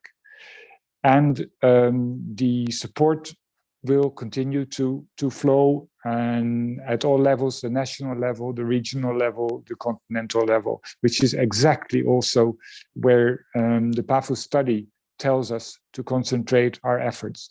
At continental level, yes, but also at regional level and also at national level. And if we can be partners there, I think we will be very satisfied. Thank you. Thank you very much, Remco. Prudence, is it a bit better? Yes, let me hope that you will hear me now. Thank you. All right. So I was just saying that I agree with the recommendations that have been made by the business people who have intervened, and I'm very much encouraged by their commitment as well, because with regard to the need for awareness, I see it in two aspects. The first one is to make sure that everyone understands the rules of the AfCFTA market. And this is what we are trying to do. The AfCFTA was negotiated by governments. That has to be understood. But now the operationalization comes to the private sector. So that's why we have to intensify the awareness activities to ensure that everyone understands the rules. The second aspect where we need to create awareness, and where I'm very much encouraged, is to encourage our private sector to produce for the market, because the AfCFTA market is meant for Africans. So we have to make sure that we have the same commitments as the previous speakers have done, especially Michael. We have to produce quality products. We have to produce everything that Africa needs, everything that Africa is importing now. Thirdly, we have to create awareness about mindset change. Africans have to understand that they need to develop their continent, they have to produce, and they have to consume. They have to consume products that are made in Africa. They have to produce quality products and then ensure that they satisfy the expectations of the customer. Now, let me use 1 minute to address 2 more questions which you have raised. The first one is the challenge of cross-border problems that have been emphasized. We know that we already have a protocol on free movement of persons, which has been negotiated and signed by many African countries. So in the effort to implement the AfCFTA, we will make sure that the issue of movement of persons is also addressed. I think that is a promise that we can give. Secondly, a number of instruments within AfCFTA already are there to address the challenges that business community have. We have an agreement or an instrument of elimination of non-tariff barriers, which means that all non-tariff barriers that are met across border are being addressed within the AfCFTA. We have an instrument on trade facilitation. We have an instrument on economic cooperation. We have an instrument on SPS. So I think those are some of the promises that all the challenges that have been identified will be addressed within the AfCFTA context. We have a program, a payment and settlement system, which is now being developed by in collaboration with the Export and Import Bank. It is going to ensure the currency convertibility across the continent. So business people will be making transactions and be made currencies. I think this is another good news to the business community. So I can go on and on. I appreciate the idea of bringing in blockchain technology to solve the problem of rules of origin. I think more work has to be done in terms of building the capacity, because if you have to introduce blockchain technology, you have to ensure that all stakeholders are very much capacitated. They are very much understanding the role that they have to play, from the farmer in the farm to the consumer. Everyone involved in the supply chain has to play a role in data verification, supplying information, and ensure that the blockchain technology applies to the determination of rules of origin. So thank you very much. I think we are running out of time. Thank you very much, Prudence. And of course, I think it was said by Fatma at the beginning, but we will, apart the documents of this session and the recordings and the rest, we will also share a series of key documents. So we will get back to you, Prudence, from the Africa Union, but as well the EU and, you know, the main partners working in this area, that you also have a kind of resource base to consult. Before giving to Fatma, Jeremy, our DG at COLEACP. Thank you, Isolina. And first, of course, my thanks to all the panelists and all the participants into this workshop. So I'm left with the daunting task of trying to close, so we're a bit late. I'm going to try to be extremely brief. So the discussions were of course, extremely interesting, rich, relevant. I'll start by bouncing back on one of the questions that I saw in the chat, which was addressed specifically to me. And the question was turning around, okay, with this Continental Free Trade Agreement, what can we be expecting in terms of evolution of relative market shares of different markets around the world for African produce? I'm summarizing. Last year, we finished a study that looked specifically at the evolution of trade flows in fruit and veg, fresh and processed, from Sub-Saharan Africa and within Sub-Saharan Africa. And I invite, of course, everybody to contact us to have access to this study. One of the main elements which came out of it, and which I'm of course, extremely pleased to share, because it was a study that was done on years before the Continental Free Trade Agreement was there and at an implementation phase, is that if we look at beginning of the years 2000 and 15 years afterwards, we see a clear evolution. We have an annual growth rate for produce from Sub-Saharan Africa on the European Union, aimed at the European Union, of approximately 1% on average per year. That's kind of the growth rate. And if you look at the growth rate of trade within Sub-Saharan Africa, so between countries, and this only captures the formal trade flows, we are at an average growth rate of 10%. And so this is just to give an idea that even before we start resolving some of the major obstacles which are still there to fully take advantage of the potential, of the huge potential that's there, that there are already some very concrete dynamics taking place in the market. And that's a reality that comes from our members. COLEACP is a private sector not-for-profit association. The majority of our members are producers, processors, traders of fruit and veg, but also with a strong historical link, of course, with the European markets. But those trends in terms of evolution of trade have already taken place. And it translates to COLEACP in our daily activities into today. When we look at the different entities we work with, there's more support directly aimed at trade flows at a domestic and regional level than on exports. And when we look, the European market, of course, remains a very attractive market. And our whole challenge, and this is also to bring back into perspective our partnership with PAFO and the kind of elements we're trying to drive. So there's the recognition of the huge potential on the African market in itself.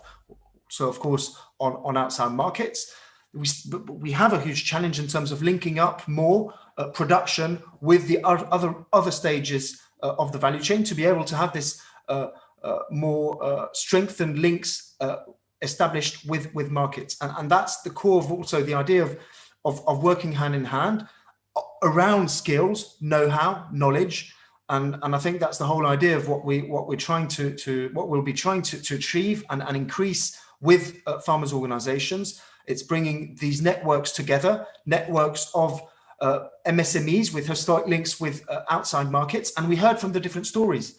I think it's very important not to antagonize both dimensions, and what we truly believe in is in this capacity of sustainable export value chains to be able to drive the professionalization and increase of trade on a domestic and regional level. Last but not least, this is an element that hasn't been a lot discussed today, but clearly with this huge potential comes also a huge responsibility when we're looking at trade and the way agricultural systems are being built, and clearly the sustainability side of the systems are of the essence today.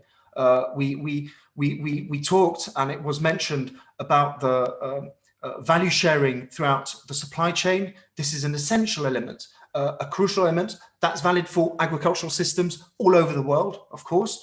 There's, of course, this very strong social inclusiveness, fairness of the building of value chains, but then there's also this environmental urgency. And there's a true opportunity here to be embarking maybe on innovative paths compared to some agricultural development paths which have been followed for XYZ reasons, but by other regions in the world. But there is here a true opportunity, we firmly believe, with the companies. But I guess, Isolina and Fatma, this is also the objective of future sessions that we'll be organizing together. So again, thank you for everybody for your attendance, and looking forward to future sessions. Thank you. Thank you very much. From my side, I can only say that looking at and the sessions before as well, but at the businesses and what they have achieved by themselves, despite constraints, I'm very, very reassured that you know, and I reassure Prudence that in close collaboration with them, I mean, we can achieve certainly much more, because there are great stories, really great stories. I'm very admirative. So before giving the final word, of course, to the core partner, FATMA and PAFO, of course, I would like to thank you, FATMA, and for being a great partner, and all your team. And from my side, of course, some of the businesses have been collaborating with COLEACP, others not, but I have many colleagues who are not on the front side, Marianne, Ursula, Margot, and so on, who have helped. And of course, you have all these names in the screen that have no image, and are Mohamed and Gaëtan helping on the technical side, the interpreters, and you have invisible people here, but very visible on the social media, who are INSAF from PAFO side, and Sandra from a COLEACP side as well. So there are many people supporting us, and I thank them very, very much. Fatma, and of course, I give you a rendezvous to the next session, because I see that many of you come again and again. So it's also a great encouragement. Thank you very much to all of you. Fatma? Merci, Isolina. Merci, bon. Thank you, Isolina. Thank you very much. So many keywords we must put on the table. We must talk. We must discuss with the birth of this free trade zone, safety. We must talk infrastructure. We must talk corruption, anti-corruption, of course, involvement of other countries, cold chain, because we're talking about food. And so all this, of course, we must come back to this, but we've already run out of time. But frankly, I would like to thank all the participants, all the panelists. Thank you very much to all of you. As Isolina said, we've seen that we've got people coming back, and so these meetings are relevant. And see you for the 4th session, which will be held on the 20th of May, same time, in order to get our friends from the Pacific region on board with us. I saw people from the US as well, and I believe so. Yes, next time we'll be discussing a sustainable African food chain, the role of SMEs, and so this invitation will be sent just like this one, and you will be able to register for the session. Thank you very much, Isolina. Thank you very much for the interpretation also. And I would also like to thank Alimata and all the communication teams from COLEACP and PAFO for their work. And so we'll meet again in 2 months' time. And congratulations, Isolina, for this great work. And so we will meet again soon. Have a lovely day, lovely evening or morning, depending on where you are, and see you in 2 months. Thank you very much.